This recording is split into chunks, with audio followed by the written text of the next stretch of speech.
Thanks, Glenda. Thanks for being there. You are not late. Thank you.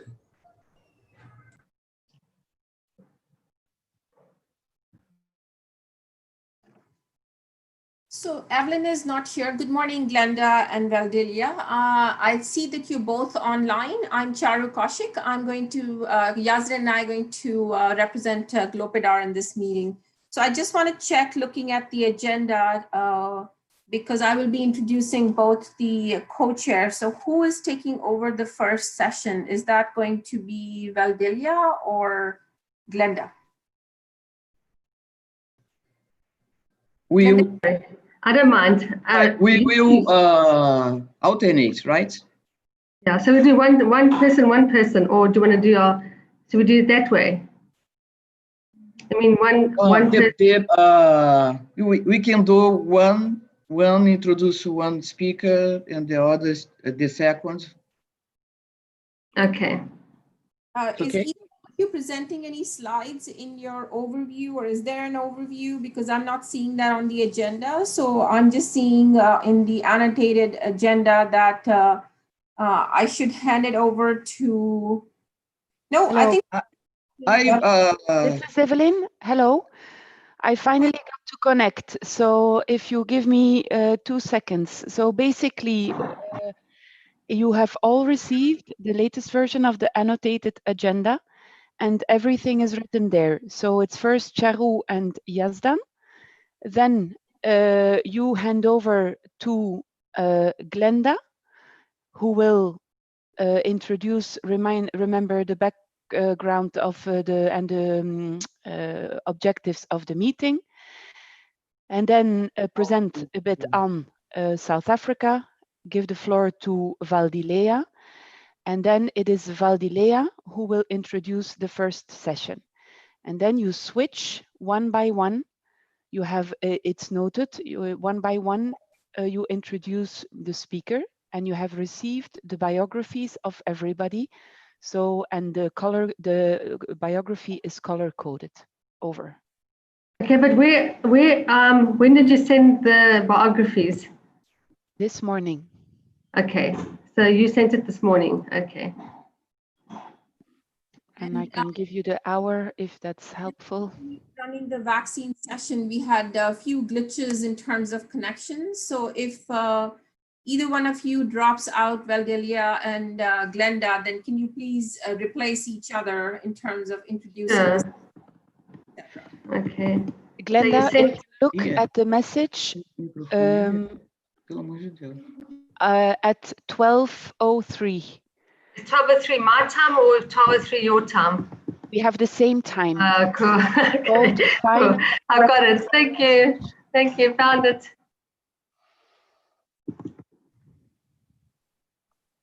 Thank you.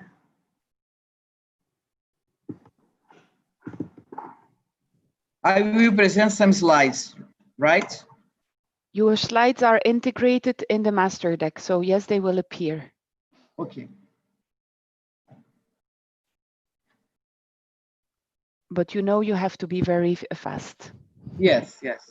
Okay, Charu, up to you. Okay, yeah, just gonna wait for a moment.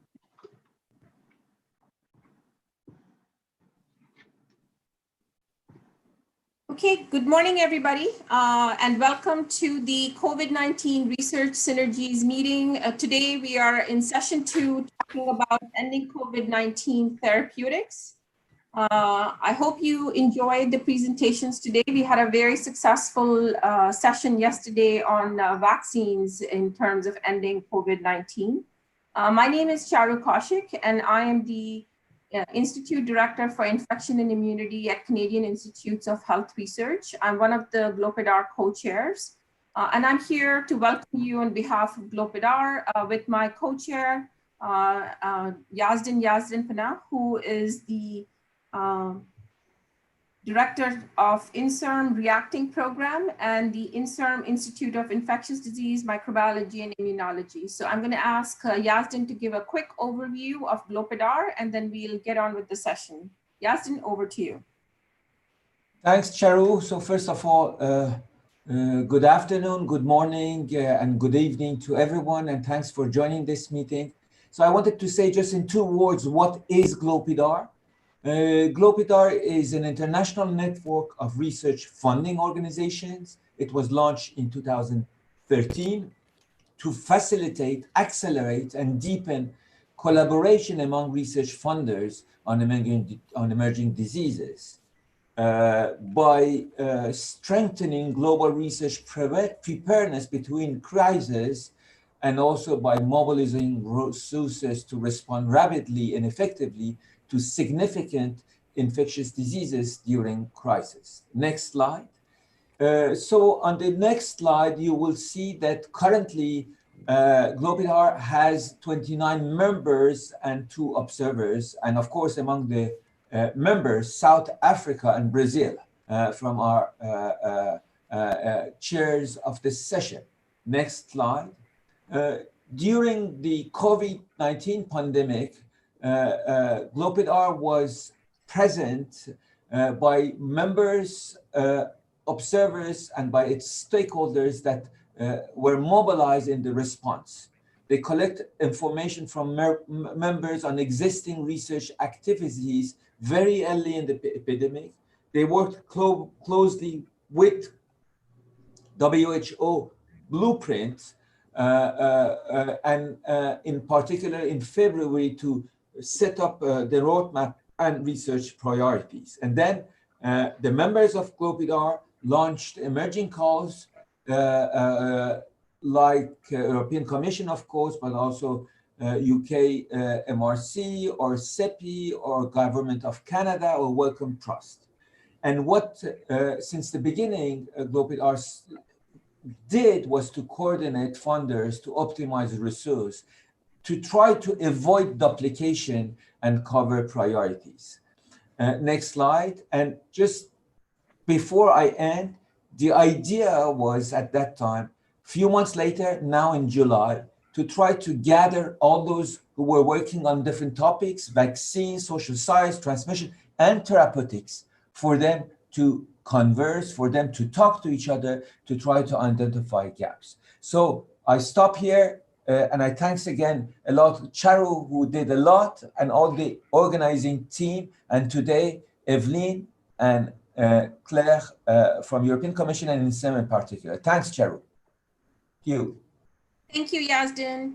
So just a couple of housekeeping notes just to make sure that the session runs smoothly. So we are asking all the participants, if you have any questions that you would like to be discussed or addressed to the panelists or speakers, please put that in the Q&A box, which is right next to the chat box.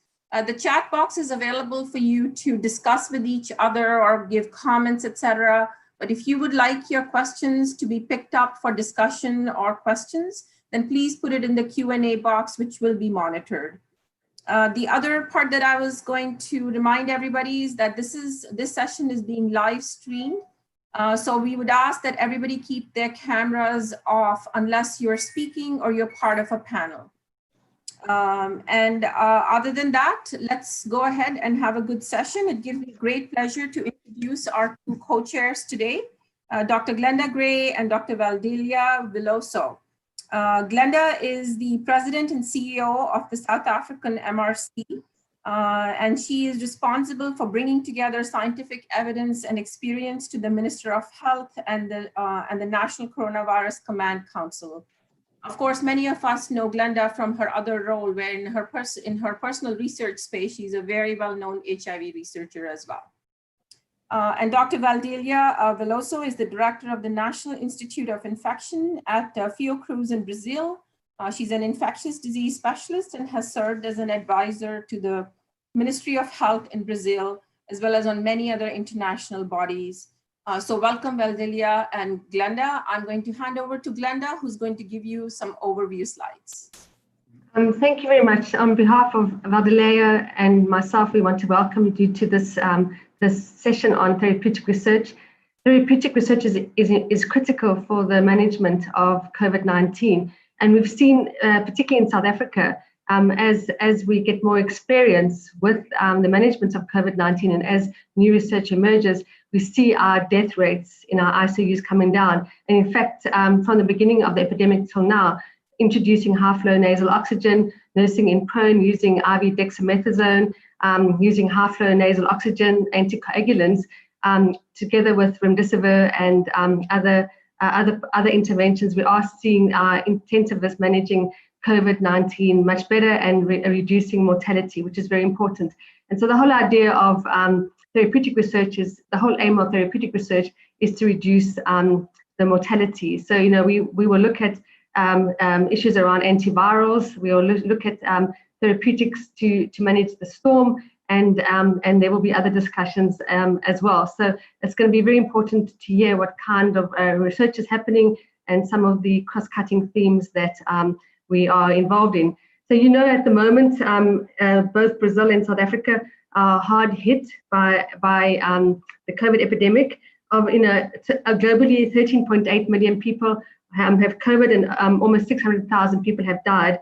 In South Africa, around 325,000 people have COVID, and our death rate is around 4,669. Various provinces in our country are peaking at different times. Our case fatality rate is around 1.5%, and our reproductive rate hovers between 1.1 and 1.5%, depending where you are in the country. Valdileo will talk a little bit about the epidemic in Brazil in a few minutes, but I just want to run through some logistical and organizational issues before she talks. In terms of our reports, each presentation will be about 5 minutes, so we ask all our presenters to respect time. Each presentation will end, and people, there'll be an opportunity to ask questions during the question and answer. And we will be recording this session, and it will be available on YouTube. There also will be a report that will be submitted, and this report will be made available on the GloPID-R website. So I'm going to hand over to see some slides on the COVID epidemic in Brazil. Thank you. Over to you, Valdileo. Good morning, good afternoon, good evening. I would like to thank the organizer for inviting me to co-chair this therapeutic session on COVID with my colleague, Grenda Gley. I will briefly present some aspects of COVID epidemic in Brazil. Next. So, we had the identification in January 2020 of the SARS-CoV-2, and the first case in Brazil was detected in February. Next. As you can see, from February to now, you can see how the epidemic is. Next. You can see here that, as you know, Latin America is the new epicenter of the pandemic. With the, oh my screen. If you go to the bottom left of your screen, and if you go to the bottom left of your screen and you push your button, you might see at advanced, there's a little left and right button. Have a look and see if it's there.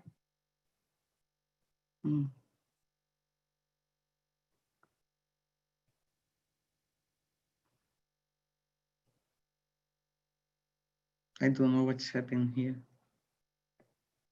Your next slide has come. So the next, you've got COVID-19 evolution worldwide. That's the next slide. Yeah, but my problem is that I'm not seeing it in large screen. But okay.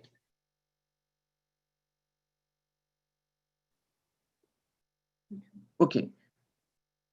So in this slide, you can see the COVID-19 evolution worldwide. and the new confirmed deaths per leading country, you can see that Brazil is high, and it's something that is terrible for us.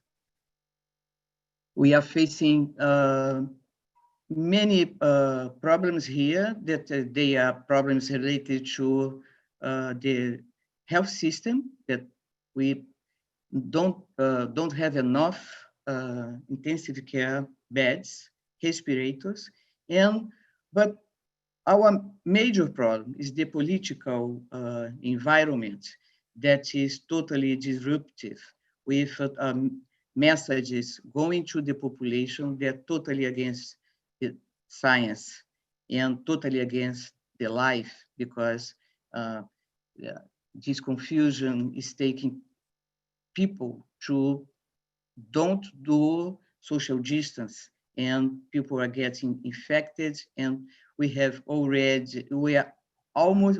now almost 80,000 deaths in Brazil. Next, please. You can see here the cases at the left and the deaths in the right. And you can see that most of the highest mortality rate, number of deaths, are in the north and the northeast. Next. Next. Okay. So in this slide, you can see that ethnic and regional variation in hospital mortality from COVID-19 in Brazil, a cross-sectional observation study that was published in Lancet Global Health. In the right, you can see that the oldest and those that are Black and mixed race are those that are having the highest risk of mortality. And also people with morbidity. It is in the right, you can see the mortality stratified by geographic region, and we can see here northeast and north of Brazil with being most affected. Next. Here we have data from a study that are being conducted in waves in Brazil. It's a seroprevalence study, population-based. And you can see that also here, the northeast are much more affected than the southeast, central east, and south. When you see it in the right, you see that it's clear that there is a social gradient on seroprevalence. You can see here that the gray bars are the poorest, and you see that when we take into consideration the waves. Also, you can see on race color that Black, mixed, and indigenous are the most affected. Next.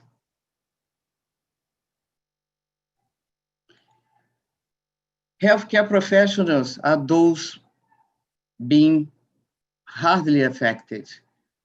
You can see physicians, nurses, nurse technicians, and other healthcare workers. The prevalence is very high. As you can see, physicians, 12%. When you see nurses, technicians, that is high school level, we go to 35%.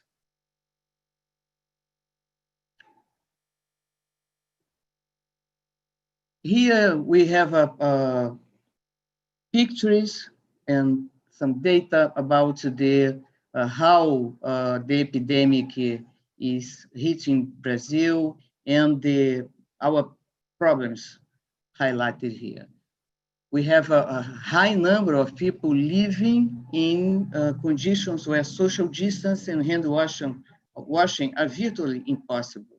We have 13 million people living in favelas. Latin America has one of the most overcrowded prisons worldwide. And competing epidemics, dengue, for instance. Denial of the severity of the pandemic by political leaders, maybe it's our major problem. They prioritize the economic recovery instead of the health of the population. We also face shortage of PPE and ventilators, intensive care. Our system is overloaded with COVID severe cases, and many people are dying because of we don't have enough beds, and also because people are coming late to the health services. Next, please.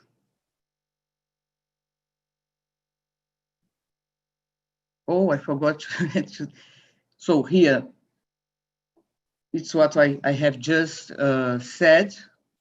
The favelas, the shortage of PPE, intensive care beds, and our political problems. Next. Thank you very much.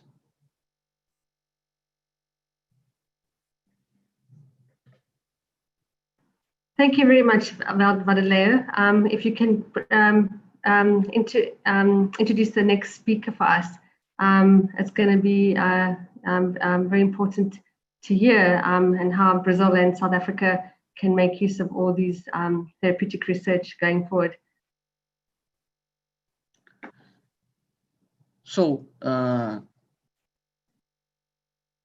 it's your job to introduce Beatrice, yeah. Yes, it's my great, just a minute. It's my great pleasure to introduce Beatrice Greenstein. She's from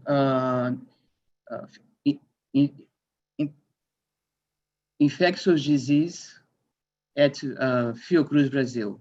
Beatrice is the director of the STD/AIDS Clinical Research Laboratory at the National Institute of Infectious Disease at Oswaldo Cruz Foundation. And she is the principal investigator of the Fiocruz HIV/AIDS Clinical Trials Unit that is affiliated to the NIH-funded HIV Prevention Trials Network, the AIDS Clinical Trials Group, and the Coronavirus Prevention Trials Network. She is also working with the Caribbean, Central America, and South America Longitudinal Database Study Network, as well as to the INRS. She is the co-chair of the HPTN 083 study. She is a member of the Ministry of Health HIV Treatment Advisory Group, as well as the PrEP Exposure Prophylaxis Advisory Group.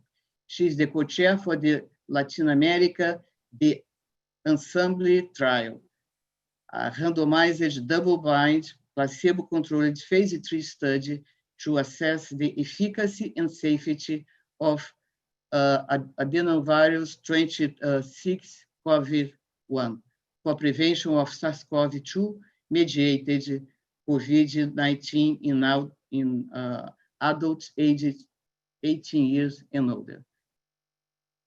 Beatrice, please.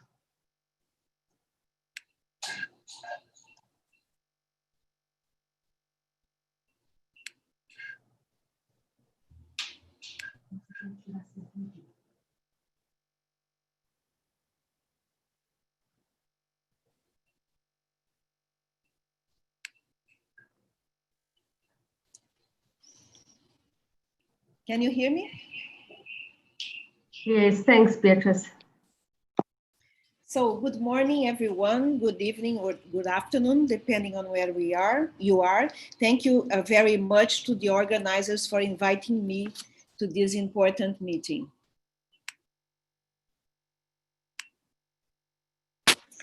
Today, I will very briefly present you two of the trials we are conducting at the Evandro Chagas National Institute of Infectious Diseases at Fiocruz. The first is the Adaptive Platform Treatment Trial for Outpatients with COVID-19, which is a multi-center trial of the AIDS Clinical Trials Group and the Accelerating COVID-19 Therapeutic Intervention and Vaccines Active Partnership, the Adapt Out COVID Trial Active 2/A5401. This is sponsored by the NIAID, NIH, and the second one is the phase 3 randomized double-blind multicenter study to evaluate the efficacy and safety of remdesivir plus tocilizumab compared with remdesivir plus placebo in hospitalized patients with severe COVID-19, and this one is sponsored by Roche.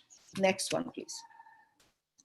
There is an urgent need for a platform to rapidly evaluate therapies in the outpatient setting to prevent disease progression and reduce serious complication of COVID-19 transmission. The Adapt Out COVID Trial Active 2/A5401 is a master protocol to evaluate the safety and efficacy of investigational agents for the treatment of symptomatic non-hospitalized adults with COVID-19. Next one. The agent selection is prioritized in conjunction with active based on several parameters, such as activity against SARS-CoV-2, phase 1 PK and safety data, and the potential to expand to phase 3. The first proposed agent is a monoclonal antibody from Lilly. That is, and the product is derived from persons who recovered from COVID-19. When two or more new agents are being tested concurrently, the same placebo will be used if feasible. Next one, please. So the Adapt Out COVID Trial Active 2/5401 is a randomized, blinded, controlled adaptive platform that allows agents to be added and dropped during the course of the study for efficient testing of new agents against placebo within the same trial infrastructure. It begins with a phase 2 evaluation, followed by a transition into a larger phase 3 evaluation. And this will allow for comparison of multiple therapies with a common control group, continuous introduction of new promising agents as they become available, and generation of separate effect size estimates for each therapy. Next one. For either phase 2 or 3, participants will undergo 2 randomizations. Next one. And just a second. The phase 3 evaluation is a continuation of the phase 2 trials for agents that proved that could go into phase 3. Or an agent may also enter directly into phase 3. Next one. Just to remind you, this is a study for ambulatory patients. Next one. The phase 2 primary objective is to determine efficacy of an agent to safely reduce the duration of COVID-19 symptoms and viral shedding through 28 days after study entry. Next one, please. The sample size is 110 per agent and 110 concurrent on placebo. Next one, please. The primary objective of phase 3 now is to determine if an agent will prevent the composite endpoint of either hospitalization or death by 28 days after study entry. Next one, please. And in the phase 3, the sample size is 1,000 persons per agent and 1,000 concurrent on placebo. Next one, please. I will now move to the second clinical trial, which is a phase 3 randomized double-blind multicenter study to evaluate the efficacy and safety of remdesivir plus tocilizumab compared with remdesivir plus placebo in hospitalized patients with severe COVID-19 pneumonia. Next one, please. The primary objective is to evaluate the efficacy of the combination of remdesivir plus tocilizumab arm compared with the remdesivir plus placebo arm for the treatment of severe COVID-19 pneumonia, and with several endpoints to evaluate, as you can see here. Next one. The study also has several secondary objectives. Next one. The safety objective for the study is to evaluate safety of the combination of remdesivir plus tocilizumab compared with remdesivir plus placebo for the treatment of severe COVID-19, again with several endpoints. We also have a pharmacokinetic objective for the study, that is to characterize the PK profile of remdesivir and metabolites in patients with severe COVID-19. Next one. Also, several biomarker objectives for the study to evaluate the predictive response to remdesivir plus tocilizumab treatment. Next one, please. Just a comment here that tuberculosis still represents an important public health problem in resource-limited settings. And so in our countries, it's even more important to rule out TB before enrolling patients on trials with tocilizumab. That is, TB is an important exclusion criteria because these drugs can reactivate tuberculosis in patients who were infected by TB. Next one, please. The study will be conducted in North America, Europe, and Brazil, and the total sample size is 450. Next one, please. So just to show you that this is a brand new internal care hospital that just dedicated to COVID-19 that was recently opened at Fiocruz. It has 195 individual hospital rooms, 130 of them intensive care, very well equipped, and so we are able to really provide very sophisticated care for severely ill patients with COVID-19. Next one. Next one. I want to thank you very much for your attention. Beatrice, thank you so much. Such a pleasure to hear the work that you're doing, and it was wonderful. So we're going to go on to the next presentation. Just remember to keep all your questions coming so that we can have a question and answer at the end. So it's my pleasure to introduce Dr. Doi, and he is from, he studied in Japan, and he trained in infectious diseases. He spent a lot of time working on characterization of novel antimicrobial resistant mechanisms in gram-negative bacteria. He moved to the States to pursue further training, and he worked at the University of Pittsburgh as an infectious disease fellow. So he's been involved also in clinical and translational research, and he then moved on to become an associate professor at Pittsburgh, and then as a full professor of microbiology and infectious diseases at Fujita Health University since 2017. He directs active research laboratories at both institutions and has led the COVID-19 response at Fujita Health University, which has now cared for over 160 patients, including passengers and crew from the cruise ship, the Diamond Princess. So he's going to be the next person. Thank you. It is very nice. I'm very excited to hear about Favipiravir because we also are looking at it in South Africa. Thanks, Glenda, and hi, everyone. So I'm going to report on the top-line results of a small trial on Favipiravir that we just recently completed in Japan. So next slide, please. So Favipiravir is an oral inhibitor of viral RNA polymerase, which was developed in Japan. It's currently approved in Japan for the treatment of new or emerging influenza infection. There's some in vitro data, but efficacy against COVID-19 remains unclear due to a lack of RCTs so far. Next slide, please. So here's our study design in one slide. We sought to determine the efficacy of Favipiravir in reducing viral load among patients with asymptomatic or mild COVID-19 in an open label randomized active control trial. We had 89 patients who were randomized to early treatment arm and delayed treatment arm. And the dosing regimen was favipiravir, 1800 milligrams times 2 on the first day, which is a loading dose, followed by 800 milligrams BID. So this is about twice as much as what's approved for treatment of influenza. Below is the scheme. So early treatment group got 10 days starting on day 1. Delayed treatment group started treatment on day 6. So we were able to make a head-to-head comparison between day 1 and day 6. Obviously, the shortcoming is that we can't tell much from the data after day 6. The next slide, please. So here's the flow chart. We randomized 89 patients, evenly randomized to the 2 treatment arms, which is good.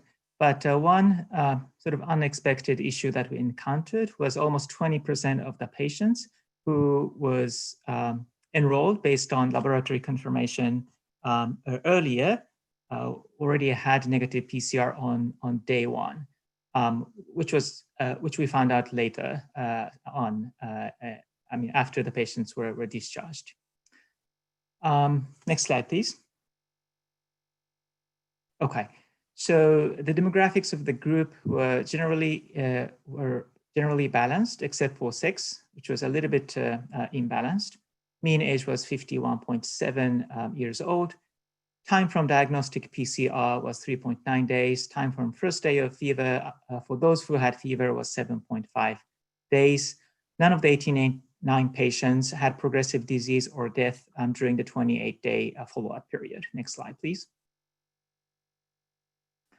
The primary endpoint was achievement of negative PCR by day 6. We had only 69 evaluable patients for the aforementioned reason. And adjusted hazard ratio for PCR negativity by day 6 in the early treatment group opposed to delayed treatment group, which was no drug at the time, was 1.416. And I have the Kaplan-Meier curve to the right, but we didn't hit statistical significance. Next slide, please.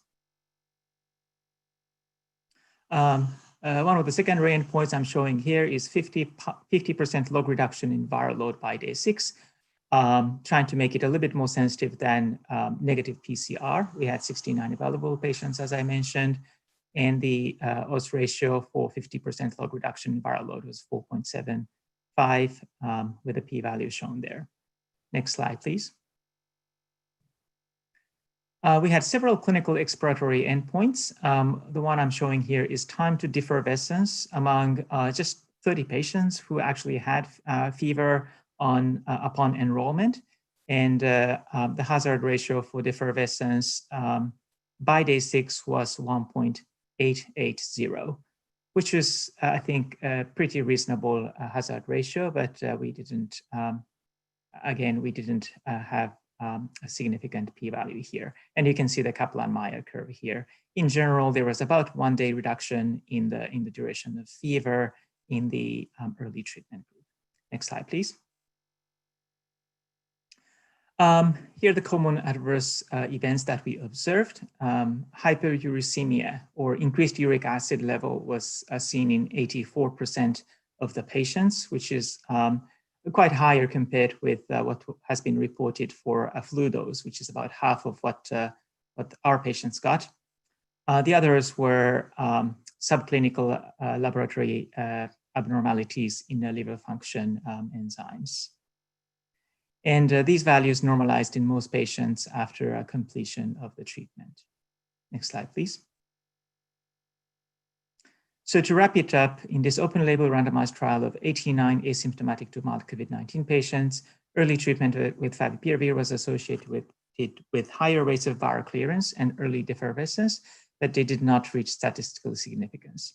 And hyperuricemia was the most common adverse event, which resolved after therapy in most of the patients. And these numbers are in the English press release that we posted yesterday on our university website. So I'll stop here and thank you very much for your attention.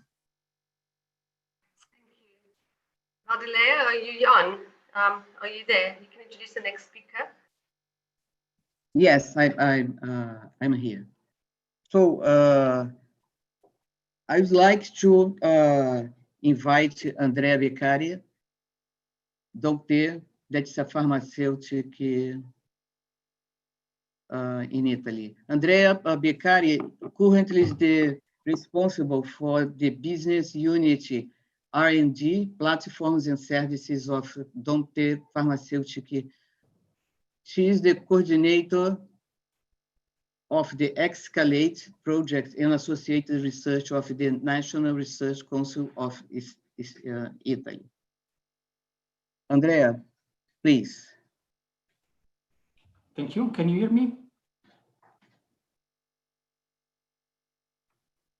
Can you hear me? Yes. Okay, thank you. First of all, thanks for the kind invitation. Next slide, please. Here I want to introduce the Escalate for COVID consortium. It's composed by 18 partners spread in Europe. It involves more than 200 EU researchers in the project. Next slide, please. The consortium is meant to be a fully integrated platform from the design, selection, testing in vitro and vivo models up to the design of a clinical trials of the identified compounds. And this is organized in 6 task forces and in 10 working packages. Next slide, please. So we decide to focus our attention and important effort on computer-aided drug design, just because in the first part of the pandemic crisis, that is at least the first 3 months, there are no molecule that can come from experiment and wet lab. Once, because we need several months to develop phenotypic assay and biochemical assay. So if we want to find molecules that are not already labeled as antiviral, we have to rely from one side of experiments and to the other side to computer simulation. We already, after several months of infection, we had a very important medical need, especially because the best molecule, that is the remdesivir, at the moment is only active on a fraction of the population, around 30%, due to the fact that do not distribute correctly in the lung. So computer simulation are able to analyze the protein of the virus just before the experiments can take place in vitro and in vivo, and propose molecule with different mechanism of action in the very early phase of the project. Next slide, please. With our approach, we are able to identify 5 out of 25 molecules that are active in the phenotypic assay we performed on living virus on the viral cell at the University on Leuven in Belgium, out of the screening of more than 7,000 drugs already on the market or in the clinical trials. Next slide, please. So I'm here to present the very first result of our consortium in terms of molecules that could be used in the COVID pandemic, that is the raloxifene. So we combine different approach in silico from the computer simulation interaction with the raloxifene with multiple targets of the SARS-CoV-2, and then we combine the information from system pharmacology and disease modeling of the pathology and the information already known in the literature on the effect of selective estrogen receptor modulator that by the mechanism action on the host in our analysis, combined with the direct activity of raloxifene on the virus, make the raloxifene a good candidate. Then we were able to validate the experimental results, finding the raloxifene active in our phenotypic assay, and at the same time by other groups have been identified as a potential as an inhibitor of the ACE2 spike protein-protein interaction. On these findings, we design clinical trials that we performed in Europe, and we will start in September. Next slide. So thank you very much for your time and for the invitation. Thank you very much. Just to remind the speakers, there is a question function, and maybe we can answer some of the questions while we're going on to give us some more time in case we need to make up. Beatrice, there's a question for you around tocilizumab and latent TB. Tocilizumab, sorry, and latent TB. If you could just maybe answer that and just keep looking at the question bars. So it's my great pleasure to introduce Anna-Lena Spets from Stockholm University. She's a professor in immunology, and she has previous experience in various universities, and she's the founder of cell and gene therapy company Antivirals AB, and is now the founder and CEO of TARMED Pharma AB. She's an immunologist with an MD background, and she specialized in defenses against virus infections. And she's bringing a novel antiviral compound to the project, building on many years' experience, and we look very forward to hearing what she's got to say. So thank you, Anna-Lena. Okay, so thank you for the invitation. So I'm here to present the Fighting COVID project, which is an EU-funded project. And we have three main aims. And the first aim was to establish various in vitro assays, pseudotype assays against the SARS-CoV-2, which has been done. And we are using different cell lines and also primary cells that has been set up. And then the second aim was to establish SARS-CoV-2 macaque challenge models, which has also been done. And these two platforms are then available, and we are open for collaborations with others. And then the part of the project is that we were three independent groups that went together, and we have been working with different broad spectrum antivirals to be given intranasal. So next slide, please. So this is our consortium. So at Stockholm University, we bring to the project one broad spectrum antiviral. So we have efficacy in vitro against many different types of viruses, and we also have in vivo data against influenza and RSV so far. And then from Denmark, Alexander Selikin, he's bringing a polymer, and they also have broad spectrum antiviral activity, including other coronaviruses as well. And then the third group is Thomas Schrader, and he's bringing molecular tweezers that can interact with the envelope of viruses and then destroy the viruses. And they're also now developing second generations, and they're now we have efficacy in the nanomolar range. So these, our three groups were brought together through our common collaborator, Jan Münch, who is then establishing high throughput in vitro screening assays and also studies in primary human epithelial cells, for example. So at the moment, we are doing preclinical toxicity studies by the intranasal route, and that is CRO in Stockholm, Adlego. And then the aim is now in the fall to start testing our antivirals in the macaque challenge model, and this is being done with Rochelle Legrand's team in France. Next slide, please. When we talk about broad spectrum antivirals, many people started thinking, well, that can't be very specific. Well, the thing is that we want to have very potent antivirals in the nanomolar range. But why they are broad spectrum is because of their mechanism of action.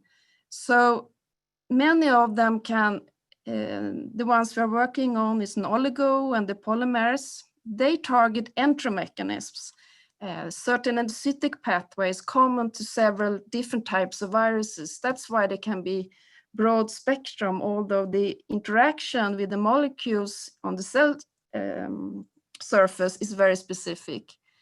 And then the polymer and the tweezer can then interact also with the viral envelope directly. And then the oligonucleotide that we are working with can also modulate innate immune responses. So we can detect increased expression of ISGs, for example, in vivo. Next slide, please.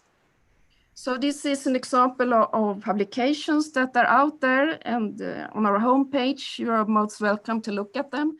Just to see that Jan Minch group has been very productive in establishing all these in vitro assays.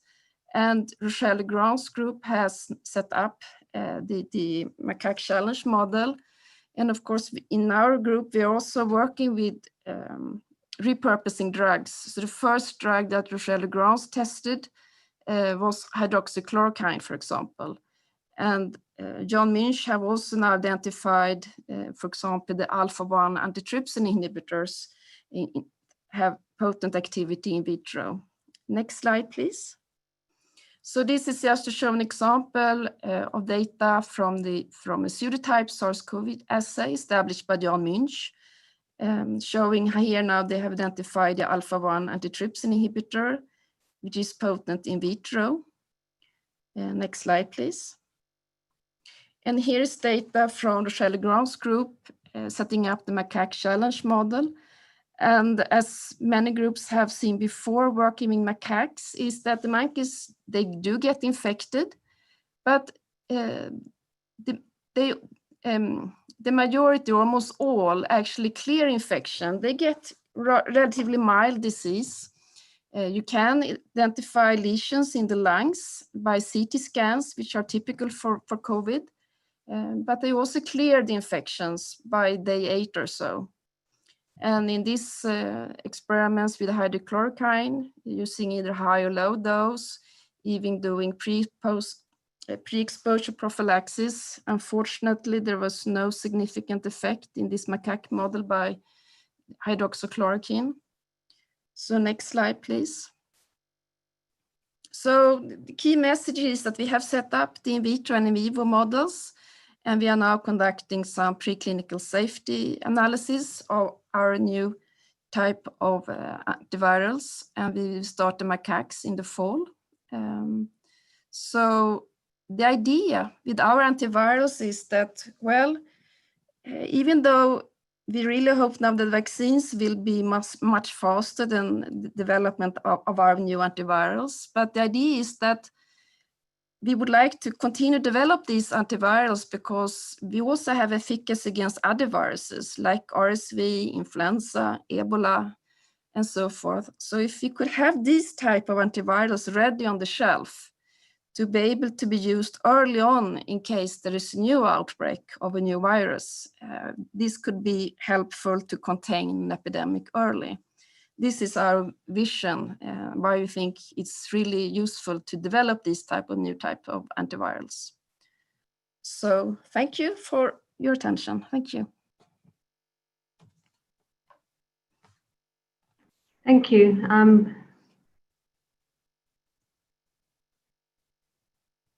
Andrea? Yeah.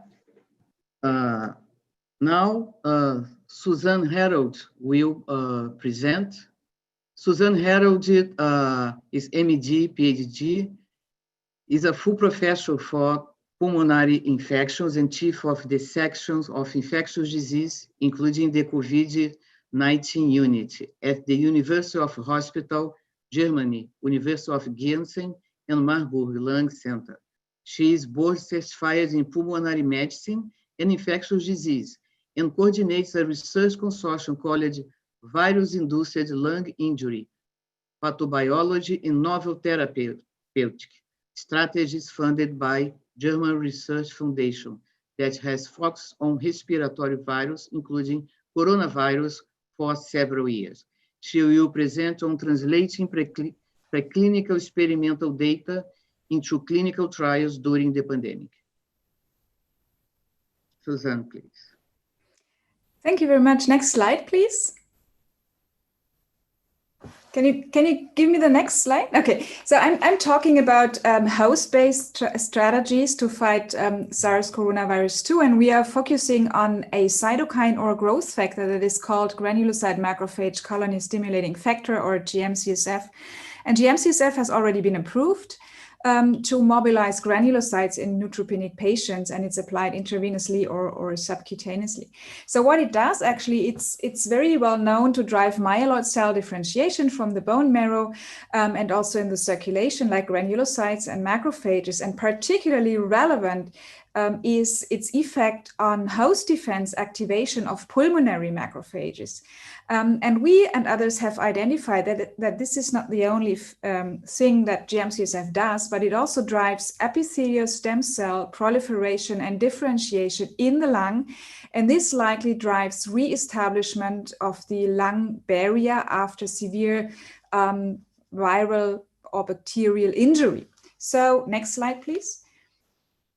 What we did was this is a model of influenza infection or influenza pneumonia and severe ARDS in mice. So what we did, we took mice that lacked GM-CSF, and if we take a low dose of influenza, all these mice die from the infection and the wild-type mice all survive, and vice versa. If we increase the virus dose and we use mice that overexpress GM-CSF in the lung, and have high levels of GM-CSF in the lung lining fluid, then most of these mice survive, whereas all the wild-type mice die. So clearly GM-CSF increases survival in viral pneumonia and pneumonia-induced ARDS. Next slide. We also put recombinant GM-CSF intratracheally into the lungs of mice that have been infected with different types of viruses. And this reduces the viral load in the lavage fluid, and it substantially decreases lung injury, as shown by different lung injury parameters at the bottom of this slide, including arterial blood gases. So it significantly improves oxygenation and gas exchange. And this is what you want to achieve in your patients. Next slide. We also applied a model of lung organoids, and these are small organoids that are derived from lung stem cells. And in red, you see these are type 2 alveolar epithelial cells.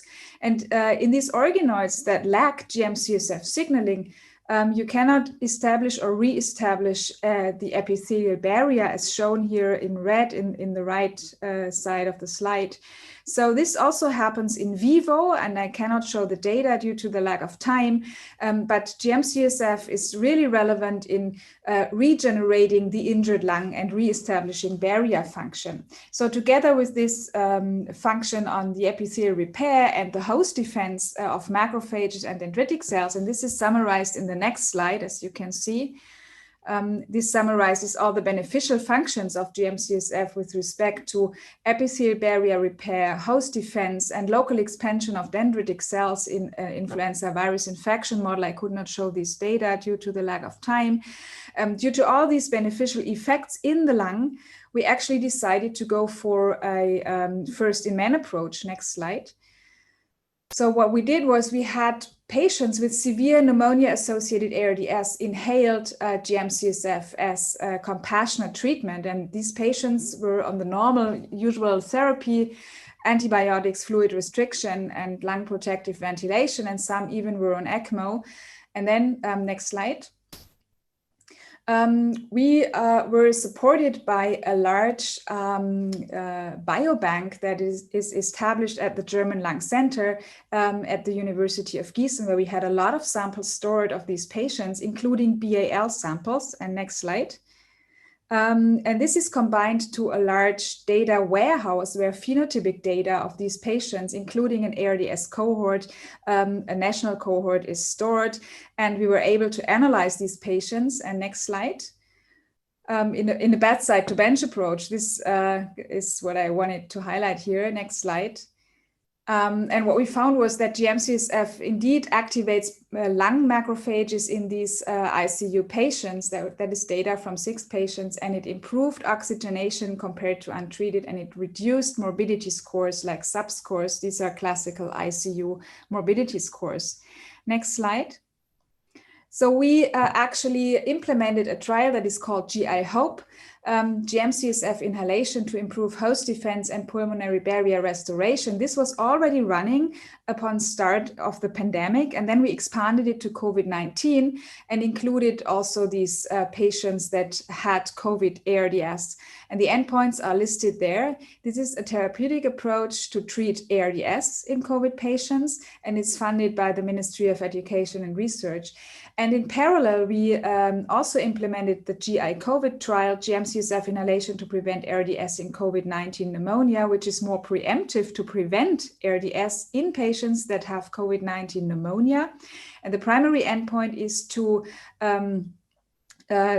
check for the need of mechanical ventilation in a 15-day period, and it's also funded by the German ministry. It's both randomized, double-blind, placebo-controlled, multi-center, investigator-initiated trials. One is a phase 2, one is a phase 3 trial, and it's all about inhaled GM-CSF in these patients. Next slide.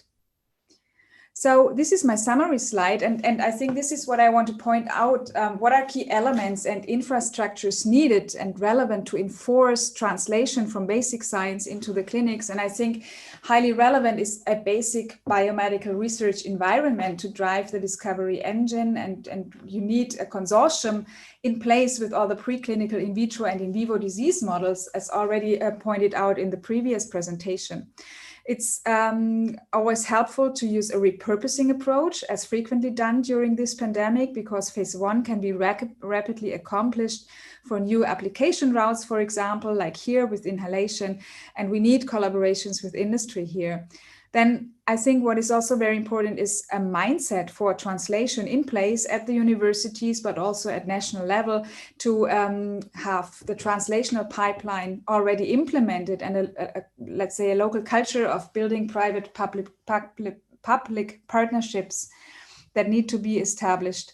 Then we need hubs or institutions in place to take care for patenting and technology transfer issues. We need clinician scientists that are not only taking care for patients, but combine clinical work and basic science for better understanding of pathomechanisms.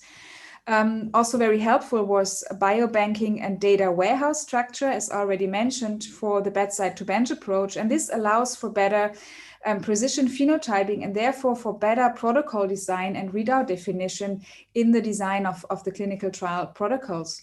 And then, of course, finally, national and local clinical trials infrastructures that support funding rapidly, as done by the BMBF, and also university clinical trial units, as we already had in place, for the study design, protocol submission, and also for the trial management, to have it fast during such a pandemic. Now, this is my very last slide. Next one.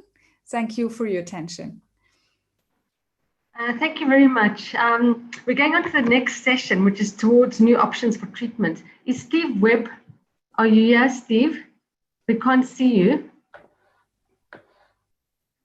Is he here? Steve, are you here? Just say yes. Is he not here? So should we move on to the next one?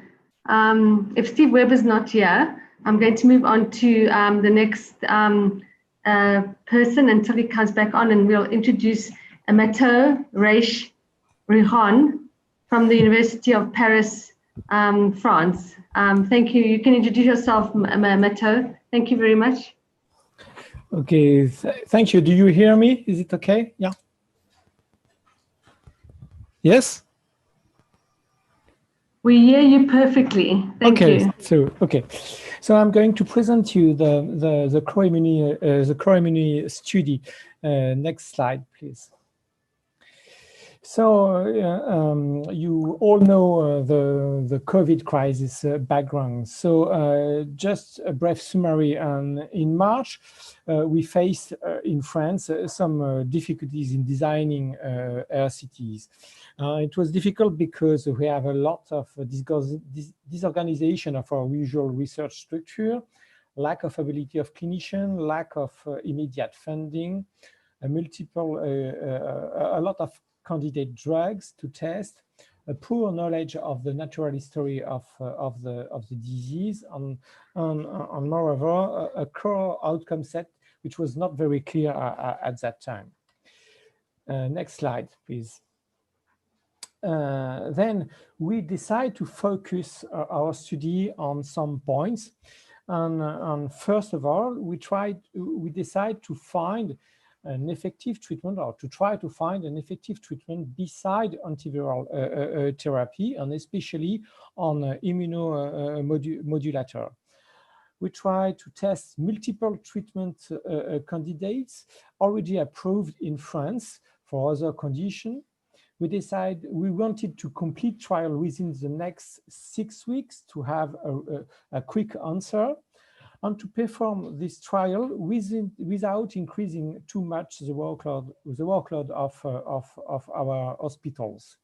And finally, we wanted to find clinically relevant treatment effect. I mean, not huge, but large treatment effects, are not too small. Next slide, please. Thus, for that, we decided we chose a very special design. We decided to embed several RCTs within the same large cohort study. And the key feature of this cohort study was a large recruitment of patients, a regular measurement of the outcome for all the patients within the cohorts, and within the cohort, the capacity to randomize the patient within several randomized clinical trials. Next slides, please. We made several very specific methodological choice. First, we decide not to have placebo. And the reason was that in France, it was impossible at that time to obtain a real placebo in such a short time. We decided also not to have a shared control group because we suspected that the standard of care may change over the time, and we wanted to be able to compare the new treatment or the immunomodulator treatment to the standard of care at any time. We choose two primary outcomes based on the scale proposed by the WHO at day 4 on day 14, and the choice of D4 was to be able to have a quick answer. And finally, we stay in a Bayesian approach. And the reason was to be able to have a very adaptive trial. We wanted to be able to drop arms, to add new trials, to be able to include more patients within first trials. So the Bayesian framework was a good choice for that. Next slide. This is the scheme of our study. So we have a big cohort. We call the cohort the core immuno study. And within the cohort, we stratified two types of patients. One strata was ICU patient, and the second strata was non-ICU patients. And for each strata, we have several trials. The trials could be sequential, or they could be in parallel. But the main characteristic of the trial was that according to the first results or according to external information, we wanted to be able to modify the standard of care for the next trial. Next slide, please. We wanted also to have a very decentralized organization because all the clinical trial units were overloaded by COVID trial.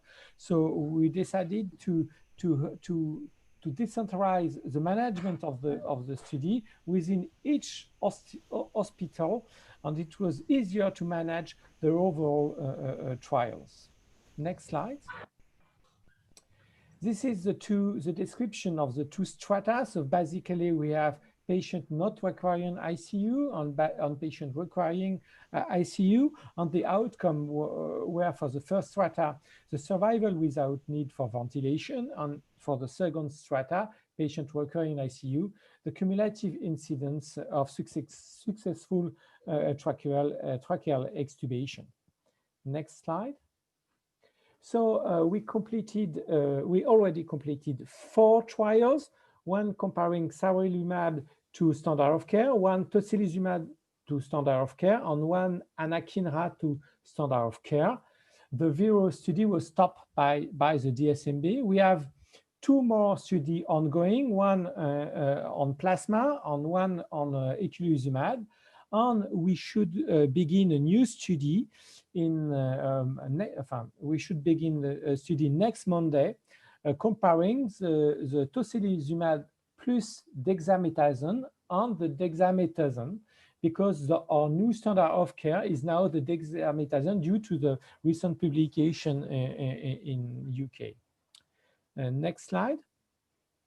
We have now 800 patients included in the trial, and I hope to be able to very soon to communicate the results of the 3 first trials. Thank you for your attention. Thank you. I think we found Steve. Steve, are you here? Are you here now? Okay, cool. Okay, do you want to start? Thank you, Glenda. I am having a problem with my video. I have a message that I can't start my video. Okay, so Steve, you can go quickly. Steve, are you able to? Can you see? Okay, thanks. We'll let Steve go, Validia, and then you can Valdilea, and then you can introduce the next person. Thank you, Glenda. And I'll welcome everyone from my own time zone.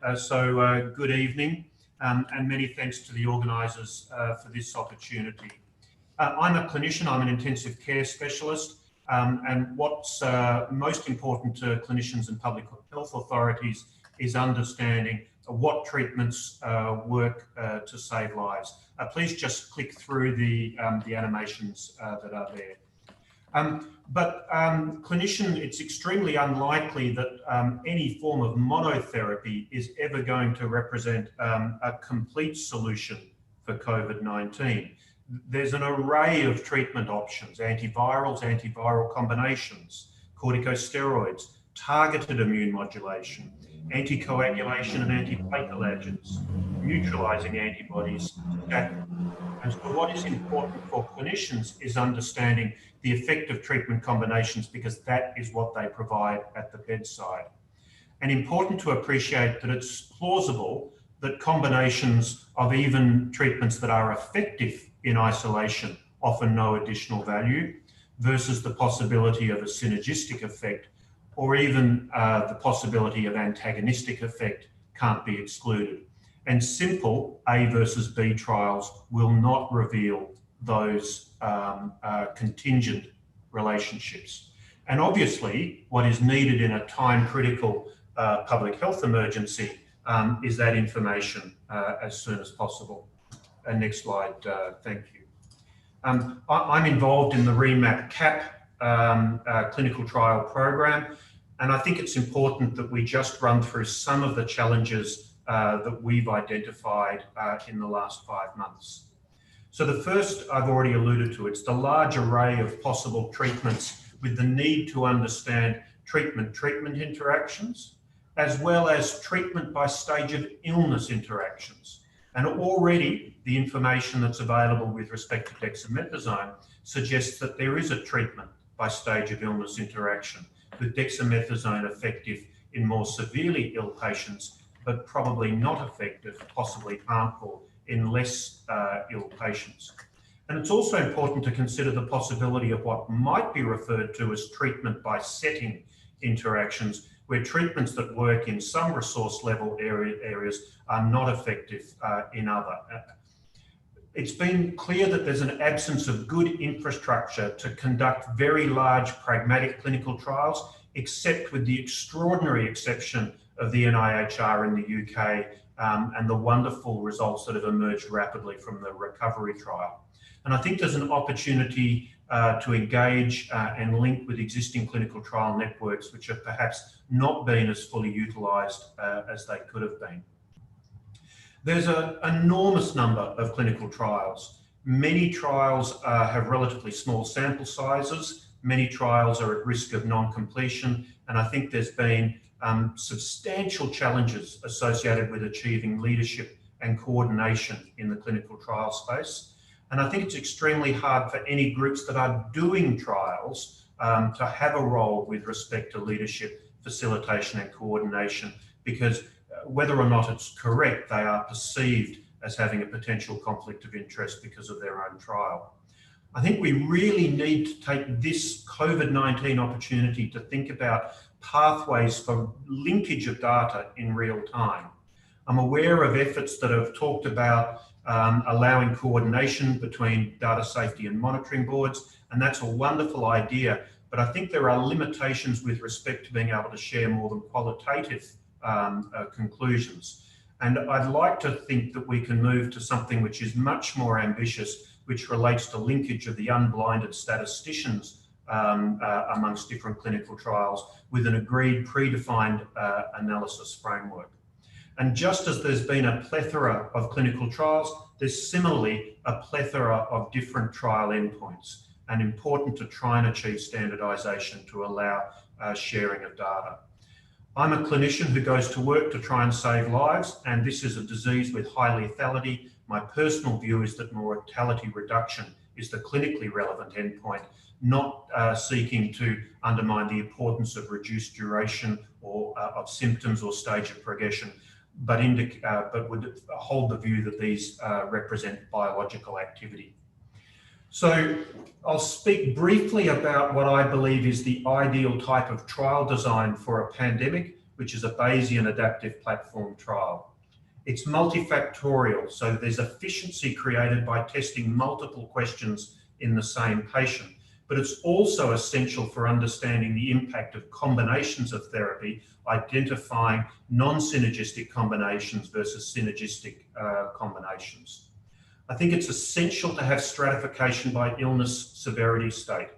In a Bayesian design, they're not necessarily independent. They can be allowed to exist with borrowing between illness severity states to the extent that is appropriate from the data.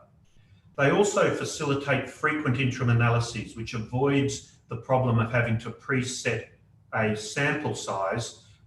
Sample size in a Bayesian adaptive trial is always Goldilocks. It's always the right size. And of course, because of the availability of multiple treatments within the same platform, the capacity to identify contingent relationships and heading towards the optimal combination of treatments, which is what the information that clinicians need. Next slide, thank you. So REMAP-CAP was a pre-existing community-acquired pneumonia trial. It was able to automatically start enrolling patients with COVID-19 utilising questions related to two pre-existing domains, those of corticosteroids and macrolides.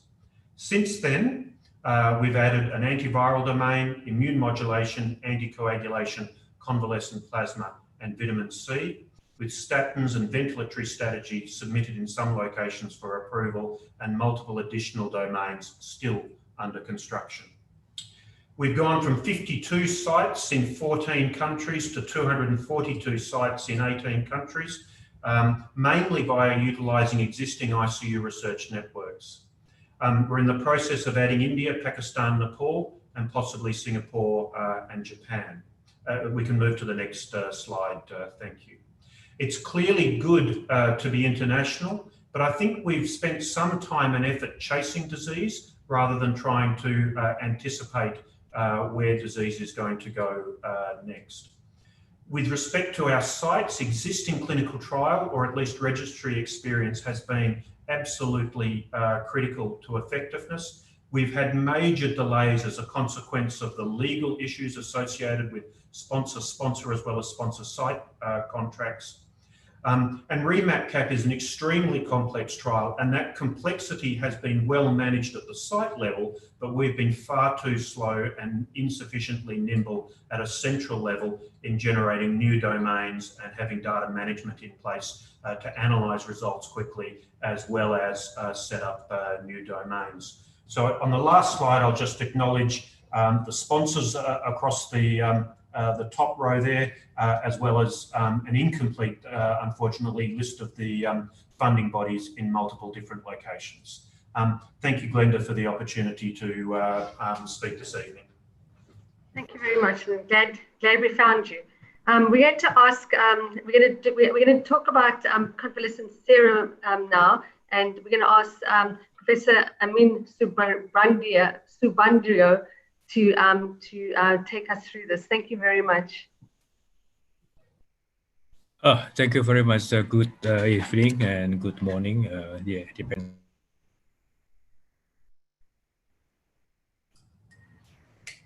Okay, good evening. Okay.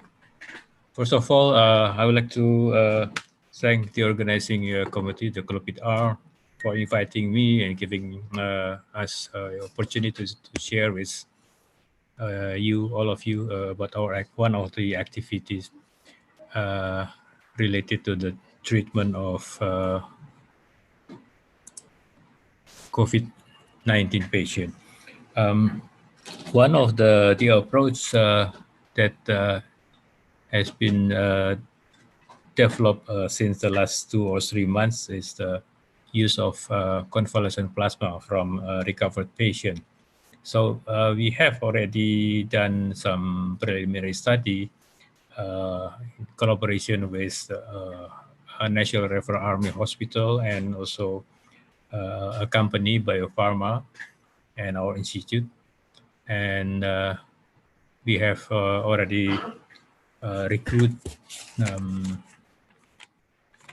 some donors, and also already 10 patients has been treated in the hospital. So far, what we could share with you,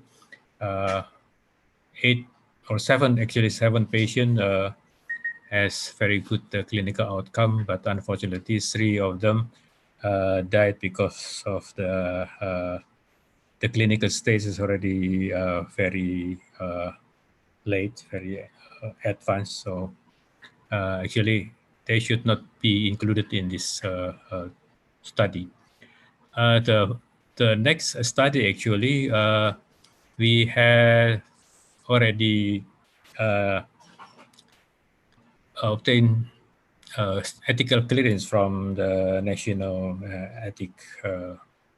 Health Ethic Research, and also we have already discussed with participating hospital to develop a national protocol, and also we also has already approached the Indonesian FDA to get their approval of the use of plasma convalescence.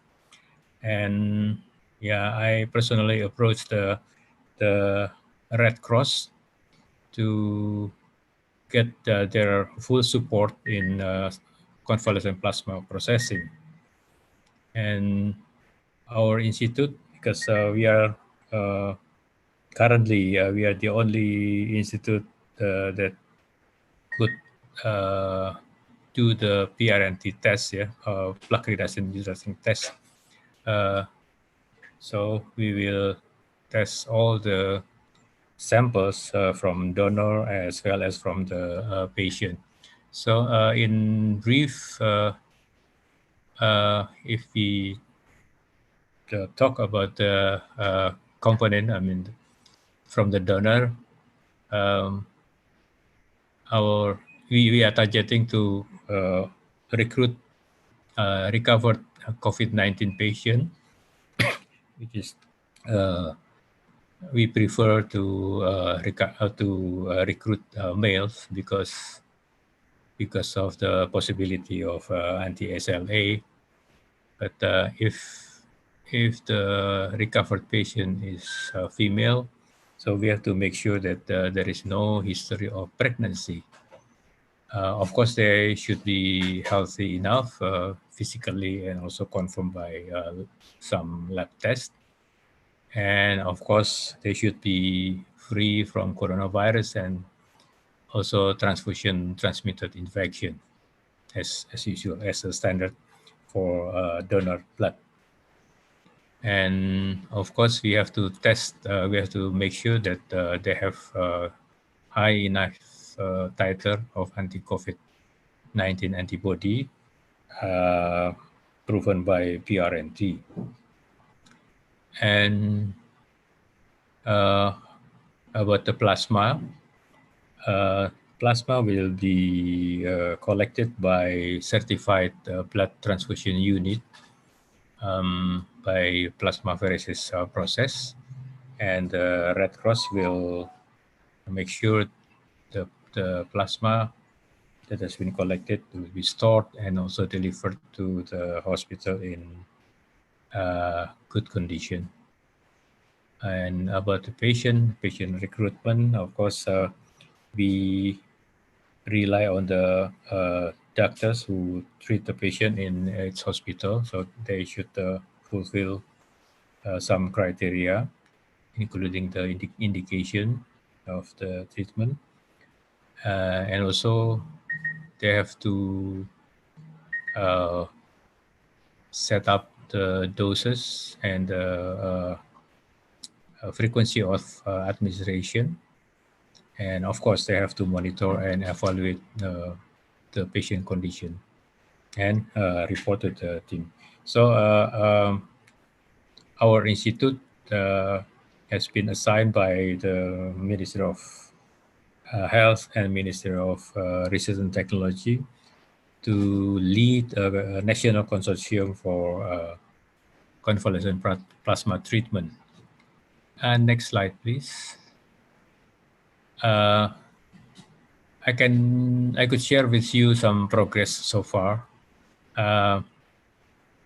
We have already obtained approval from Indonesian FDA, and they have already provided us with guidelines, national guidelines, and also the member of consortium has already established a national protocol for convalescent plasma treatment of COVID-19 patient, and also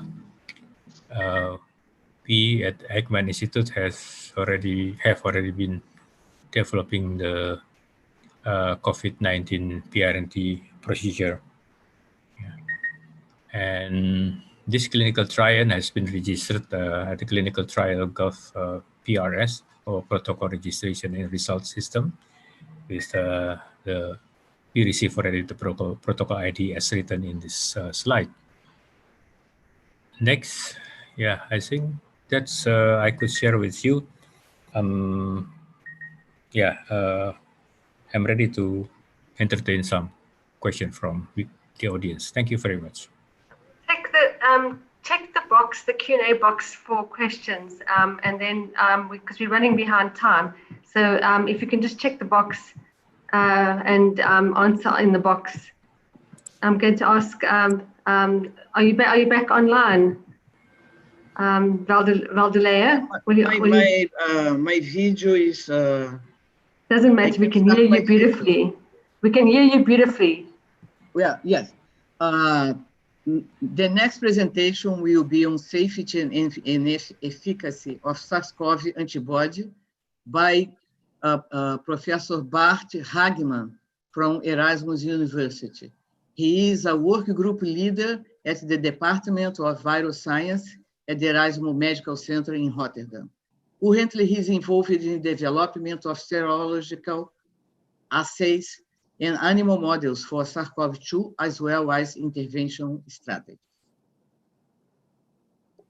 Yeah, thank you. So next slide. So we continue the work done on SARS-CoV antibodies. I said these can neutralize the virus, and that's one of the activities, but it has more activities: antibody-dependent cytotoxicity, but also unwanted effect like enhancement of replication. But in most studies, and just what the previous speaker indicated, is that, for example, plasma is used based on neutralization in vitro directly in clinical trials. So the next slide, I present data of a study done in the Netherlands led by Bart Reinders here at EMC, and now online in a preprint. And that is a randomized trial with 86 patients, and then receiving either 300 ml of plasma with antibodies against SARS-CoV-2 or the standard care of treatment. So, and the outcome was mortality, but also hospital stay and disease severity. To make a long story short, is that when we look at the outcome, we didn't find any difference in mortality, hospital stay, or disease of severity. So this is a larger study with a control arm. So it is important to look at all the variables. So next slide. When we looked at the neutralizing titers, both in patients as well as in donors, it was remarkable that, and that's on the right, that if you look at patients at the time they are taken up in the hospital, they already have antibodies to the virus. And this is in varying amounts, so it can be either low, but there's also a considerable group that has already very high levels of antibodies at the start of treatment. The other aspect is that if you look at the donors, there's quite some variability. And the overall mean titers actually are the same in donors and patients. So we selected only those with high neutralizing capacity, and that's shown in the middle. Next slide. And that is consistent if you look also in larger cohorts and seroconversion that's shown on the left. So the red dots indicate patients with more severe disease. And you can see that already 7 to 14 days after disease onset, you find neutralizing antibodies. So this is probably not good if you start treatment at that point, whereas the ones that have a milder disease in green take longer to develop antibodies, and that's shown on the right. So there are two potential problems in that starting the treatment in patients which already have antibodies, and you derive the antibodies from donors which have a less severe disease, so they are asymptomatic to mild, and those have lower levels of antibodies. So these you need to take care in designing the study. So next slide. So we also wanted to get more insight in the mechanism of action of the plasma, and could find more correlates of protection. I said in vitro you have assays, but we also focus on other assays in this study that is also funded by the Netherlands Organization for Health and Research, to see also preclinical models to support the antiviral activity. And that's similar to what has been done actually for hydrochloroquine, that you directly go into patients. So in this case, we also go back to preclinical models. Next slide. And that in this case is hamsters. So we took actually plasma from those patients with very high levels of antibodies. So in this case, more than 1,000 titer PRNT50. So this is really the top of the ones we got from the donors. That was used 500 microliters IP. So that dilutes out similar to 300 ml in humans. So 1 in 10, 1 in 20 dilution out. And also use the lower dose of plasma, so 1 in 10 dilution, IP injection, and then 24 hours after the administration, the animals are challenged. Next slide. So basically what you see is that in blue, and on the left, it's the change in body weight, and you can see that in green, control animals gain body weight, and that animals treated with the plasma with high dose of antibodies, actually in blue, dark blue, they increase body weight, so they are protected against low respiratory tract disease, whereas the animals receive lower dose of antibodies and control plasma, lost body weight and show disease. They also have infiltration in the lungs. So if you look into the lungs at day 4 on the right, you can see viral titers are lower in the ones that are treated with a high dose of plasma. But already a 1 in 10 dilution dilutes out the antiviral effect and also the protective effect. So we didn't have any evidence for antibody-dependent enhancement. Next slide. So to conclude is what we see is that timing of the administration is critical, and also the dosing. So you really have to select high dose, high neutralizing titers, and already then you have to account for 1 in 10 dilution in patients. So reaching, especially have lower levels of antibodies, reaching levels that could not protect based on the neutralizing capacity of these antibodies. So this could be increased, of course, by purifying the plasma, increasing, but also, of course, recombinant monoclonal antibodies. We already have data that indeed has higher efficacy also in hamsters and hopefully also in humans. And the data obtained should be come together in a meta-analysis for analyzing the subgroups. And with that, I can hand over to the, thank you very much. Thank you. Can we move on to our next speaker? And that will be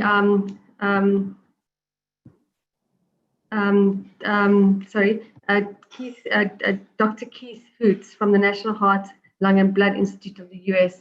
And just to ask Steve Webb, just to look at some of the questions that's been asked about trial design in the box, if you could just answer some of those for us. Thanks. Thank you, Keith Hoots.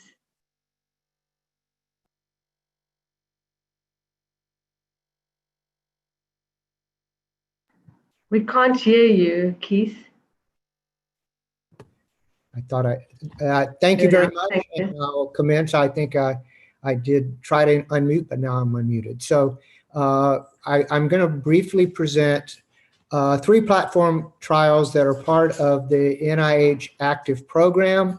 I'll summarize exactly what I'm going to say first and then give you a slight bit more detail in the very limited time that I have. We are essentially doing 3 platform anticoagulation protocols that are adaptive in design. All 3 will utilize Bayesian analyses, as we've heard previously discussed, and I will not discuss those statistical issues for lack of time. The initial trial, which is the second bullet on the slide you have in front of you, is the inpatient trial. It is an amalgamation of a number of trials that have come from around the world, and we'll begin with 2 standard arms, therapeutic doses of unfractionated heparin versus low molecular weight heparin prophylaxis dose. And it will be powered to hopefully see a difference in sick hospital patients up to and including intensive care. That will be as an entry criterion based on D-dimers.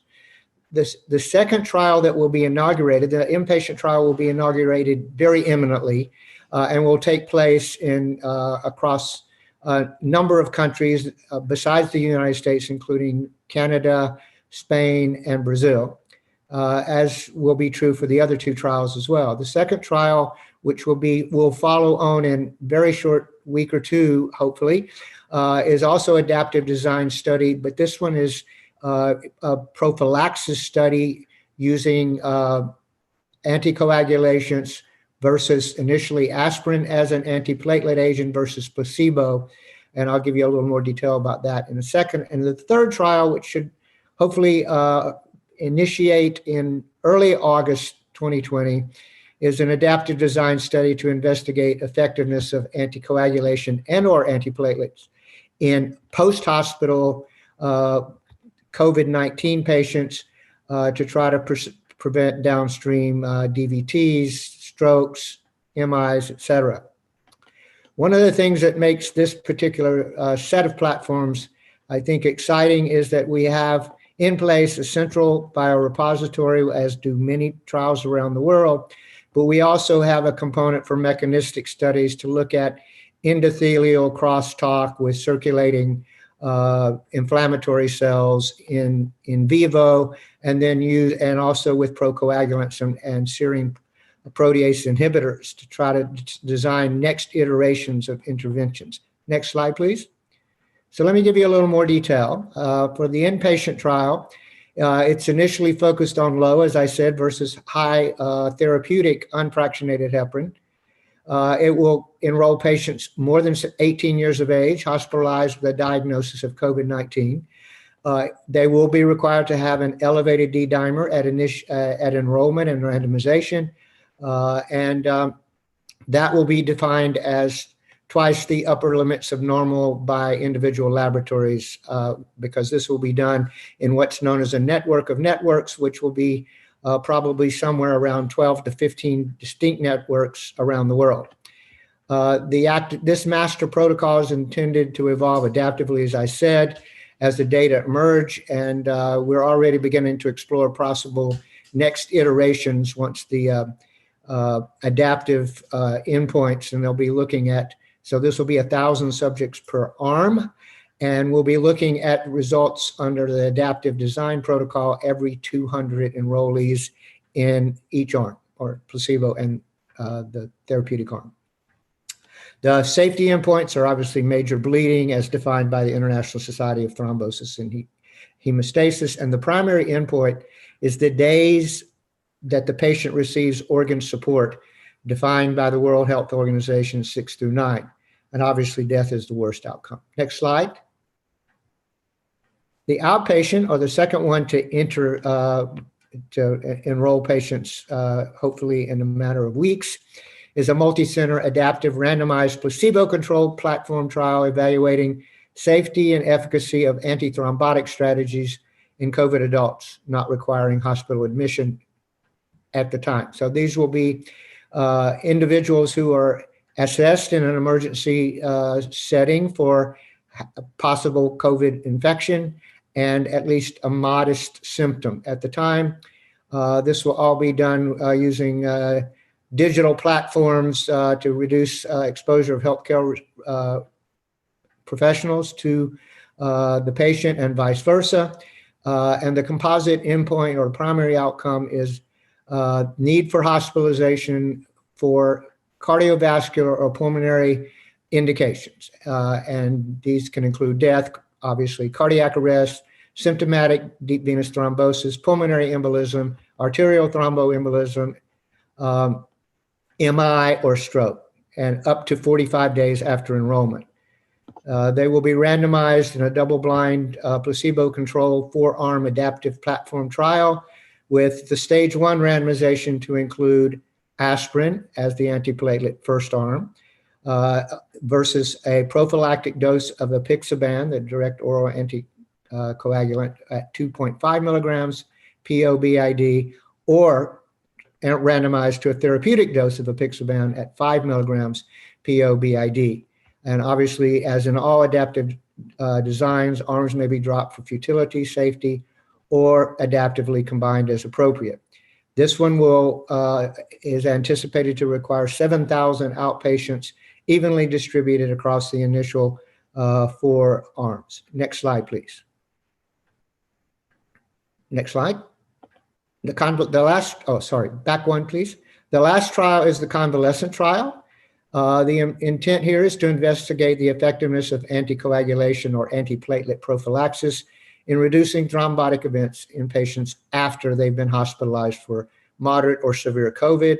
It's also adaptive. It's a 2-arm study initially with an anticoagulant. This is a pragmatic design, so any prophylactic dose of low molecular weight or direct oral anticoagulants can be utilized versus a placebo arm where they get neither.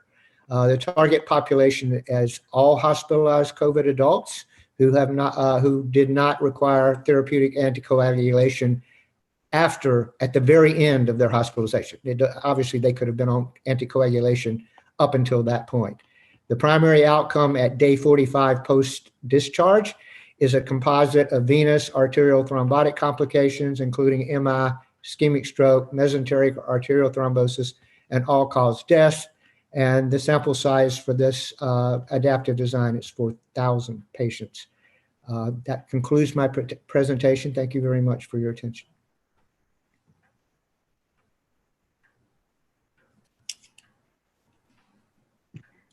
Thank you. Vadalea? Yeah, I can't, I'm not allowed to start my video. We can hear you. Okay, yes. Our next presentation will be on approach for pre- and post-exposure prophylaxis. It will be presented by Professor Sir Nicholas John White. He is Professor of Tropical Medicine at the Faculty of Tropical Medicine, Herrod University, Thailand, and at Oxford University, UK. Professor White is a Wellcome Trust Principal Research Fellow who chairs the Wellcome Trust Tropical Medicine Research Program. Please, Dr. Nicholas. Thank you very much. So a change of tack now. This is, I'm a clinician who lives and works in Southeast Asia, and I'm trying to run a large pre-exposure prophylaxis trial. But first, some background. From a perspective of low resource settings, pre-exposure prophylaxis or post-exposure prophylaxis has to be simple, safe, well tolerated, affordable, and deployable. And we haven't got the drug. In fact, no new chemical entity is likely to become generally available at least within a year. And as you probably all know, there has been intense politicization of the lead candidate, which is hydroxychloroquine. So much so that it may in fact become impossible to ever find out whether this drug could be of benefit in pre-exposure prophylaxis. I think a paradigm is becoming increasingly clear that inflammatory processes and secondary processes such as coagulopathy are very important in the hospitalized patient, but viral burdens peak relatively early in the evolution within the individual of COVID-19. So for an intervention to an antiviral, direct-acting antiviral intervention to work, it's got its best chance the earlier you are in the evolution of the infection. It's been a very difficult milieu to work in. There have been exaggerated claims and counterclaims about, particularly about hydroxychloroquine. There has been overregulation, overreaction, I apologize, from the regulatory agencies, stopping trials, making premature judgments, and there have been unclear messages from governments and international organizations. Whilst all this is happening, in fact, countries are recommending hydroxychloroquine, sometimes chloroquine, without evidence. In fact, 20% of the world's population live in countries where hydroxychloroquine is recommended now for pre-exposure prophylaxis in healthcare workers. There are a number of other alternatives, the repurposable alternatives, probably lopinavir in the lead, but nitazoxanide, miglustat, a Gaucher's drug, zinc, and several others, but most of the research has been on chloroquine and hydroxychloroquine.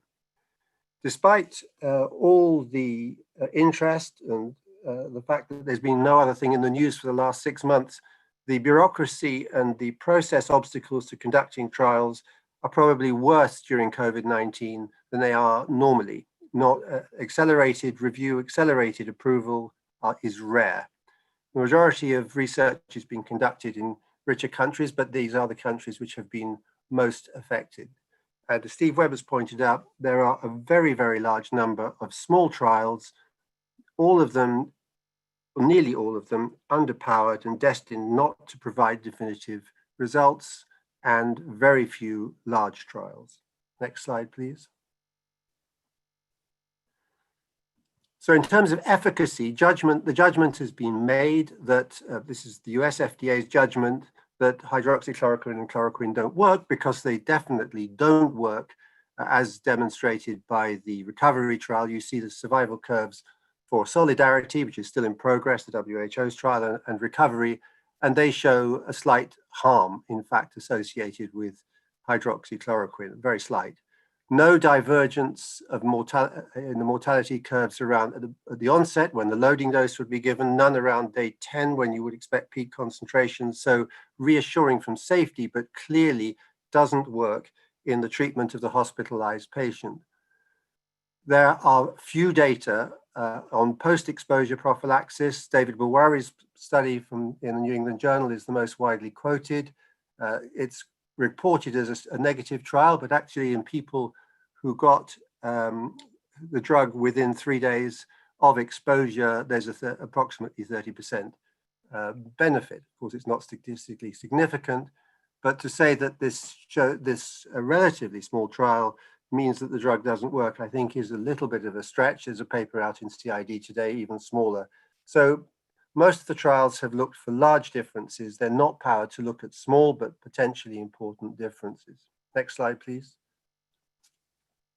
Safety, I think also we have seen some exaggerated statements. It's commonly quoted that there are increasing reports of cardiovascular toxicity.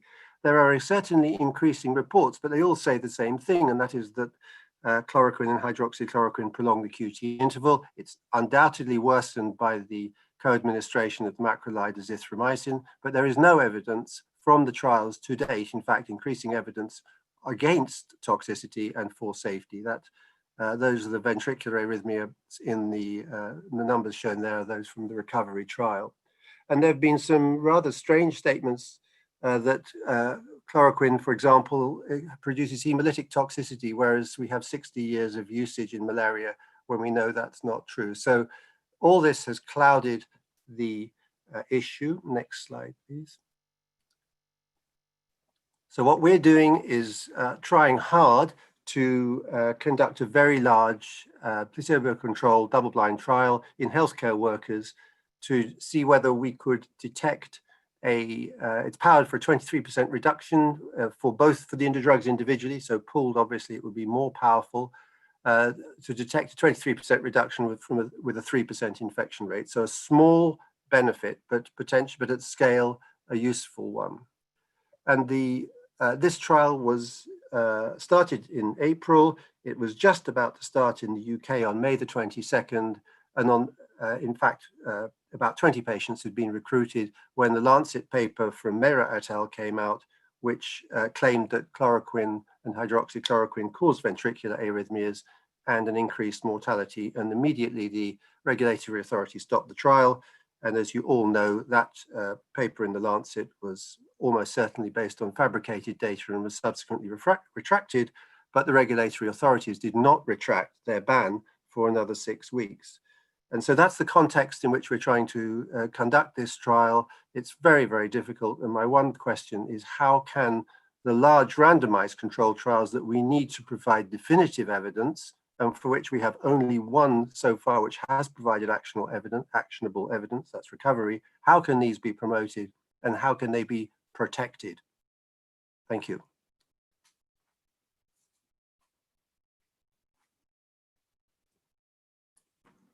Thank you very much. Can we move on to the next speaker? And this will be Philippe Philippe Dunton from Unitaid. He's talking about the Unitaid's contribution to the COVID-19 global response. Thanks very much. Thank you for having me, and I hope you can see me good. At least hear me good. We can. Thank you. Yes, and apologize because due to conflicting agenda, I will not be able to stay too long after the presentation, but of course I can answer the question, if any, after. So maybe not a lot of you don't know Unitaid. Unitaid is an organization, it's a partnership of WHO, very active, of course, in HIV, AIDS, and malaria, TB, women health, and child health. And our specific mission is to connect the upstream and the downstream, to connect the needs in the countries, and of course, the work that academics, pharmaceutical industry, PDPs are doing. So it's to bridge the innovation, but also with a specific angle with access, a principle in terms of reducing the price of the goods, make sure that we have, of course, the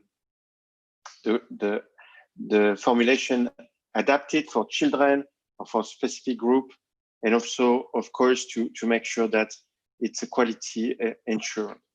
So that's next slide, please.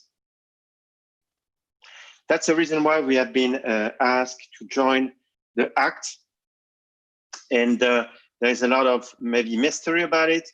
ACT is an initiative with convening, in fact, several organizations to address the needs, in particular for the LMIC, to benefit from the research and the potential new tools. We all know that new tools, by definition, are needed to fight this pandemic. We know that it's needed to have a vaccine, but also to have a therapeutic that works. And thanks for the presentation this afternoon. It's very useful. And of course, a diagnostic. So the question, as you know, is that with the current environment, all the countries in the world want the same product as soon as we have some kind of readout of the efficacy and the safety profile. And something that we have seen over the last 3 months.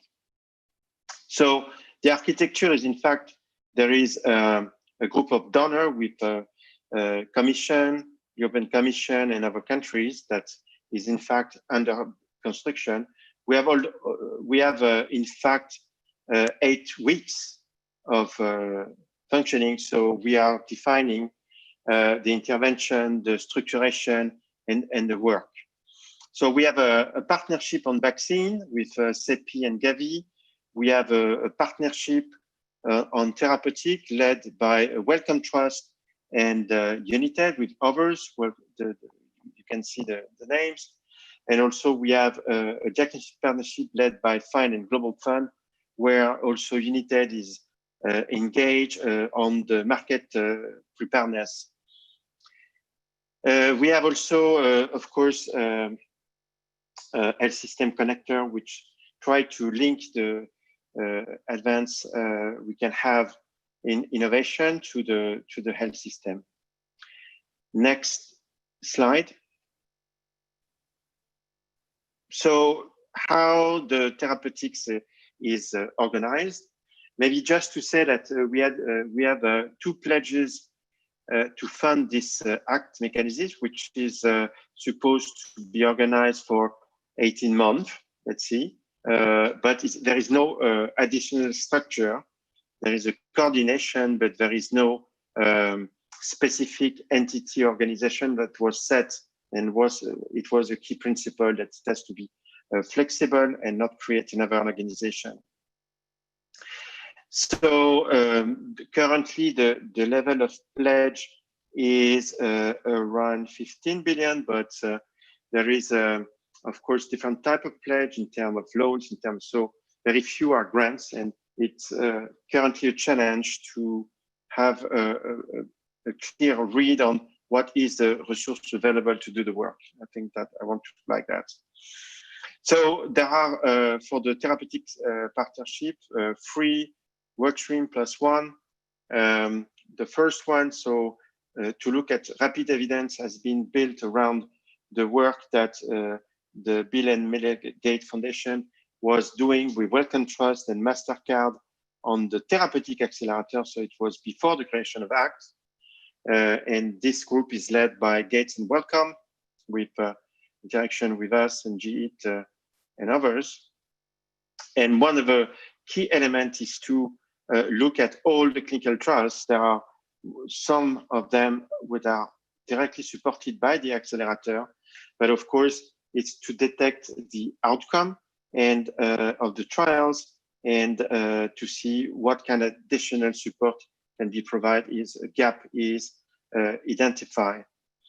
The second is the market preparedness. So of course, is to think about as soon as we see something that is good enough to look at how we can increase access, in particular in middle-income countries. So that was the case we had with dexamethasone, and in anticipation of the guidelines that will be issued, we understand, by WHO on Monday and finalized next week. We had taken action with UNICEF to secure some stocks to make sure that, of course, people will access and not be without any stock out. So that's the kind of action we can take. Adequate deployment of countries, of course, it will be with the Global Fund and UNICEF. So it's also the question of allocation, which is a key element. And we have seen, of course, with dexamethasone again, that the condition of use for access to oxygen is also a key element. We had also a group that we lead on in terms of what are the needs and the funding. And we are, of course, revising this on a regular basis to take into consideration the evolution of the pandemic and also the kind of drugs and diagnostic that we have. So this is economy.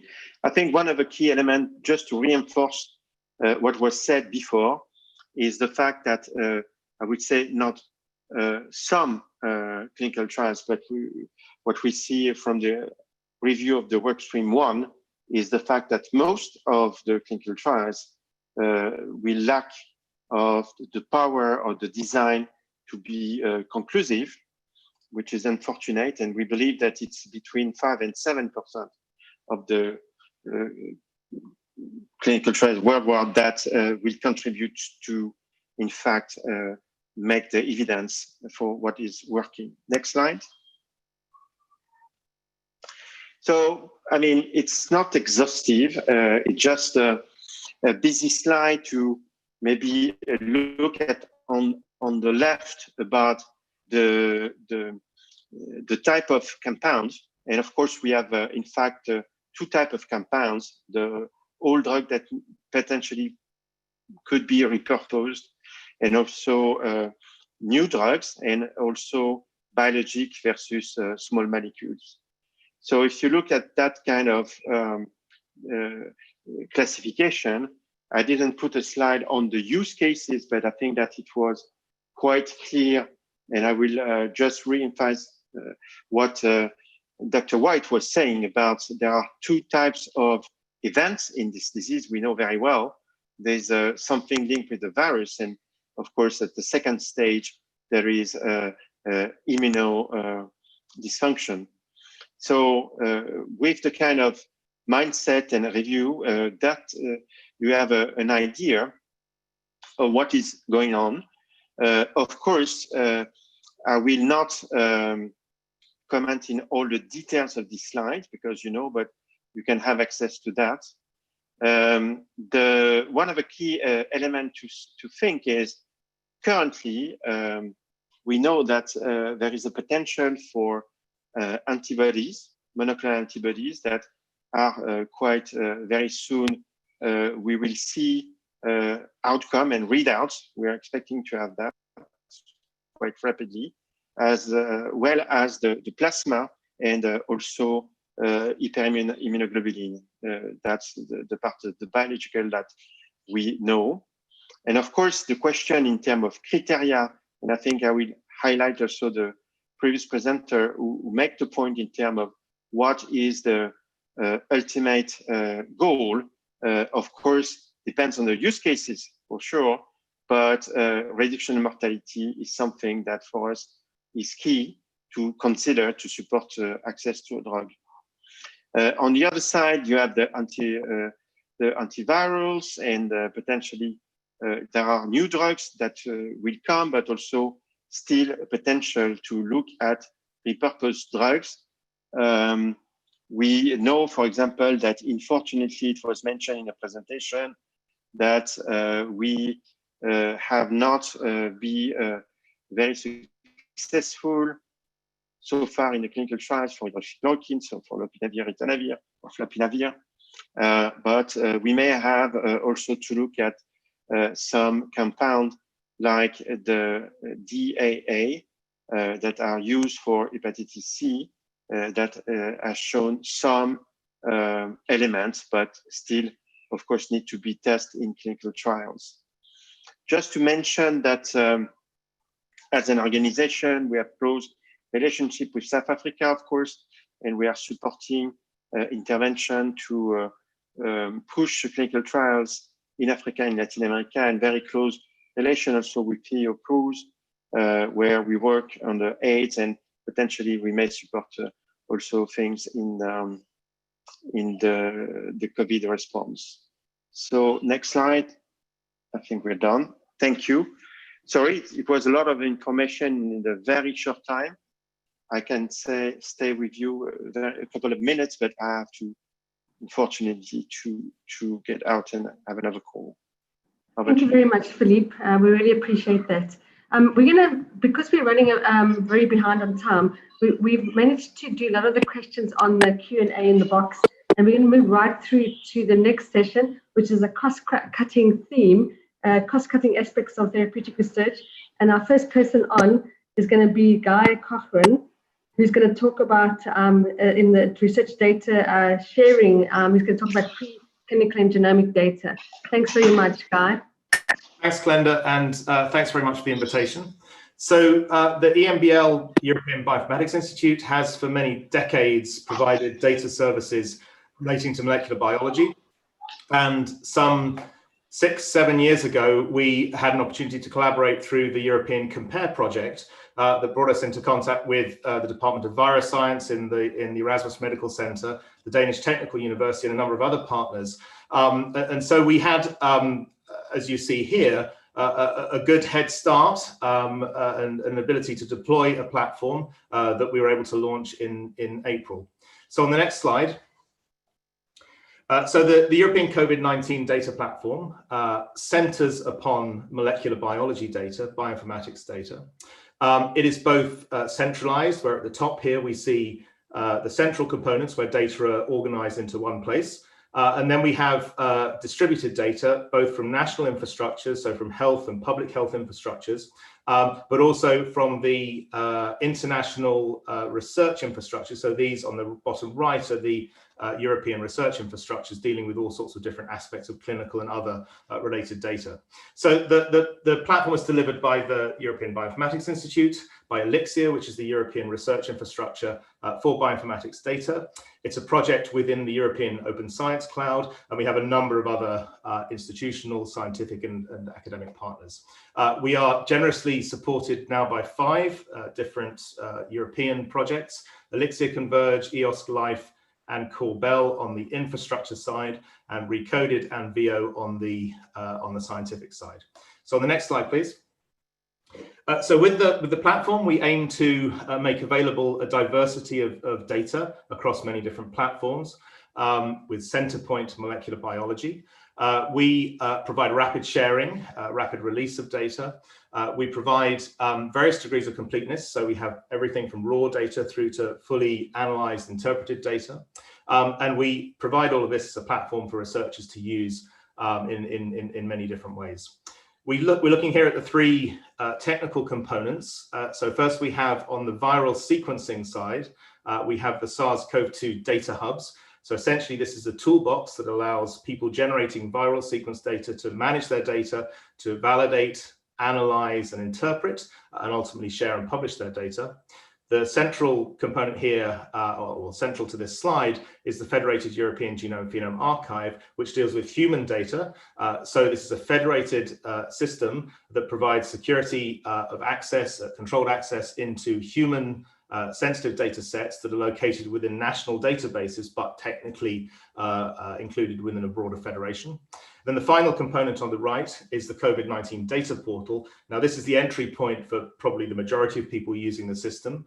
This is a way of discovering the integrated whole of all the different data types, navigating across those, and then interacting with them and downloading and so on. So on the next slide, please. It's not possible in the time to comment on all the various bits of work that are happening around the platform. So I'm going to choose just 5 highlights here.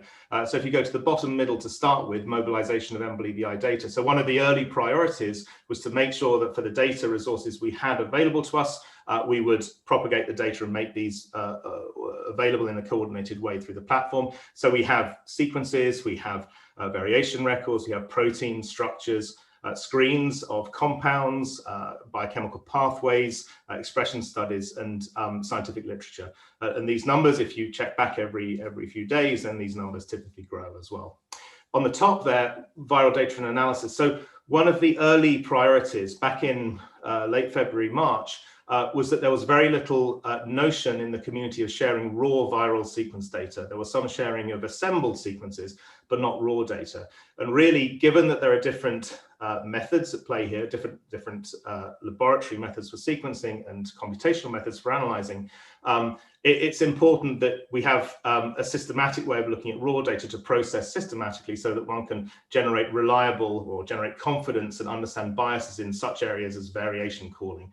So understanding the variations within the viral genome are really important in transmission studies, in the biology, and so on. So we put a lot of effort into mobilizing the data generation community to provide their data to the platform. We've had some success with this. We now have over 30,000 raw data sets that are available publicly. You see the plot on the right there. This is significant, but you can just about see on the map those points in red. That's what we've mobilized. So that's 80% or thereabouts of the publicly available raw data has now come through our platform. So it's been impactful, but you can see that there are many countries where we still yet have coverage. And then we have reached already a substantial volume of raw data that we can and are already analyzing, both in terms of assembly, variation calling, and phylogenetics. And this with a number of partners, including Erasmus again, including the Dutch Public Health Institute, RIVM. And you see on the right there a couple of the tools, the right-hand one from the Danish Technical University, that we're deploying at the moment, and we will see some public data coming out along these lines. So on the left-hand side, we have an important study that we're just beginning to work on in the Netherlands. So this is really taking that centralized distributed structure, all the components of it, and mapping, in the Dutch case, data onto this. So we have lab data, we have clinical epidemiological data with national infrastructure, we have centralized viral data within the data hub system, and then we have international data here, ISARIC. Bottom left, we have some ongoing work on data standards here, looking at serology. So this brings in, for example, collaborators such as Thomas Janisch, who I think we'll be talking later, of the Recoded project.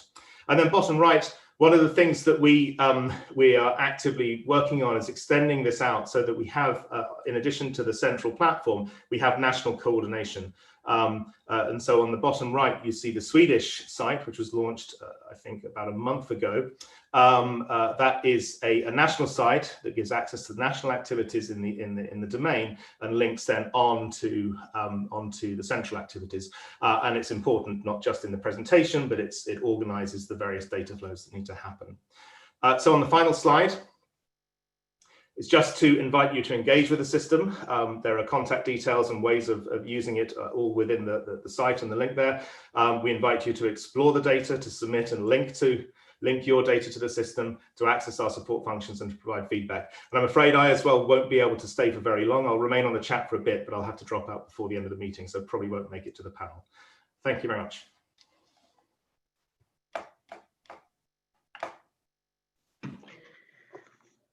Our next presentation will be on International COVID Database Research Alliance and Workbench. It will be presented by Stephen Kern, that is Deputy Director of Quantitative Science at the Bill and Melinda Gates Foundation. The Quantitative Science Group is focused on quantitative analysis to support program strategies for therapeutic projects that the foundation funds. Please, Dr. Stephen Kern. Good morning. Thank you very much, Valdea. So I'm here to talk to you about a platform and an alliance. So these are two separate components, but important in terms of their distinction and then how they work together. This is an opportunity motivated by the Therapeutics Accelerator that you heard mentioned before from our colleague at Unitaid. And this is a funded effort from Minderoo Foundation in Australia, Gates, MasterCard, Wellcome, Chan Zuckerberg. And the goal is to actually create an international alliance that can help facilitate the collaboration and combination of data across different projects that are ongoing for treatment of COVID-19. We just heard a great example from Guy of an initiative that's doing that on the genomic side in the preclinical effort. And what this project is intending to do is to help create a workbench and a space where the fragmented data can actually be operated on and collaborated on together. So it's not an attempt to create an Uber repository, but instead actually to motivate the ability for collaboration, knock down barriers and walls, and then actually also be able to work with data that needs to maintain protection by a group of folks who have permission to do so. Next slide, please. The key on this is that we're building on the success of existing organizations rather than standing up something new. So Health Data Research UK has been successfully doing this with data in the UK in a non-urgent setting around generalized healthcare, around oncology, and a number of different respiratory diseases. So leveraging their experience and importantly, leveraging their trust is a key component of actually having this international alliance. So people who are willing to work together and share and collaborate, and then the Workbench, which is a facilitatory technology to be able to do that. And one of the things I'll say from my own experience in trying to put these efforts together, since working with Clover at the beginning, is that the technology is never the barrier. There's always issues around ontology and making the data get aligned. That's actually very surmountable. What's really the biggest challenge is trust, getting people to collaborate, getting people to cooperate because you're doing it for the right reasons. And an important capability of this is this last bullet, creating an environment that supports reciprocity between data providers and analysts. We as funders who work mostly in low and middle income settings have heard time and again from our colleagues in low income settings how they're tired of their data being sucked up by the Northern Hemisphere, interpreted, and then printed out for them to understand what to do. So we really want to create a system that really supports reciprocity, that data can be collected anywhere, used anywhere in an effective and collaborative way. So next slide. So a key component of this is the Workbench. The Workbench is the heart of this initiative that enables things to come together. It allows investigators to discover data, request access to the data, analyze the data, and then gives federated access. So we just heard again from Guy and previous discussions about the idea of using a federated space. That means that not all the data has to come to the Workbench. As long as we know where the data is, it can stay in a local setting and analysis can be sent to the data itself. And that's actually an evolving model in data science that's becoming more populated. The key is that you want people who are motivated to collaborate, that really want to work together and not replicate or duplicate each other's work. Next, please. So one of the key components of this is that the governance of this whole effort is built on what's called the 5 safes, that you have safe people who are trained and accredited and trusted to use the data appropriately, that their projects are rational, that they're relevant for the data that are being used to address the problem, that you can do it in a setting that actually is providing security for the data, that the data can actually be done in a way that the researchers feel that is being used effectively, and that the outputs are also reported in a safe manner. The key here is that you have to do this in a balance so that you can be expedient, right? If you actually have to take time to get approvals for everything, that from individuals, that can really be an extension of the efforts to be able to slow things down. And so by setting up an infrastructure that then builds trust in the structure, and the trust to be able to move forward is really key here. Next slide. And importantly also, we want to understand what the public is really interested in. So rather than building a trustworthy system only for researchers, what does the public need mostly? Many of you may have seen yesterday, Trudy Lang had a very nice one-page summary written in Nature about the questions that are being unanswered by us, the research community, in the COVID crisis. Many of them are not necessarily related to therapeutics and effective drugs, but to other systematic effects. And so we want to make sure that this is not just a constrained consortium, but it can answer a number of questions. So next slide, please. And who are we seeking to serve? It's actually a broad group of people across the ecosystem. And importantly, this is an effort that we're building to outlast COVID-19 as a pandemic. So we would like it to be a sustainable collaborative platform that continues on in the future. Next. And our projects are driven primarily by something called driver projects, where again, questions are put together by groups of researchers and then enabled to be addressed because the platform and the Workbench can pull in the appropriate data, can arbitrate the agreements to allow people to be able to access that data and then use it effectively to answer questions. And so we're encouraging people to get involved with us to help identify important driver projects and then build together teams that can collaborate in the space. So last slide. So these driver projects will be sourced from the research community, evaluated and prioritized by our advisory committee in terms of any resource constraint. And beyond driver projects, we want to empower the community to be able to identify and answer key research questions facilitated by the Workbench. So please consider the opportunity to come and join us. And this is just a show of some of the partners that are already involved. And I thank you for your time.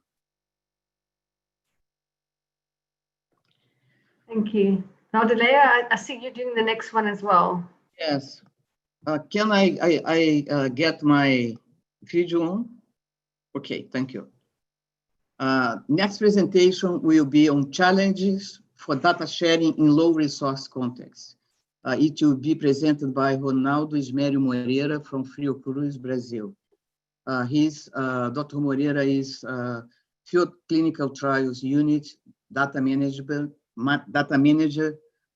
Group Leader at the National Institute of Infectious Disease at Fiocruz, Brazil. Dr. Ronaldo, please. Thank you for the invitation.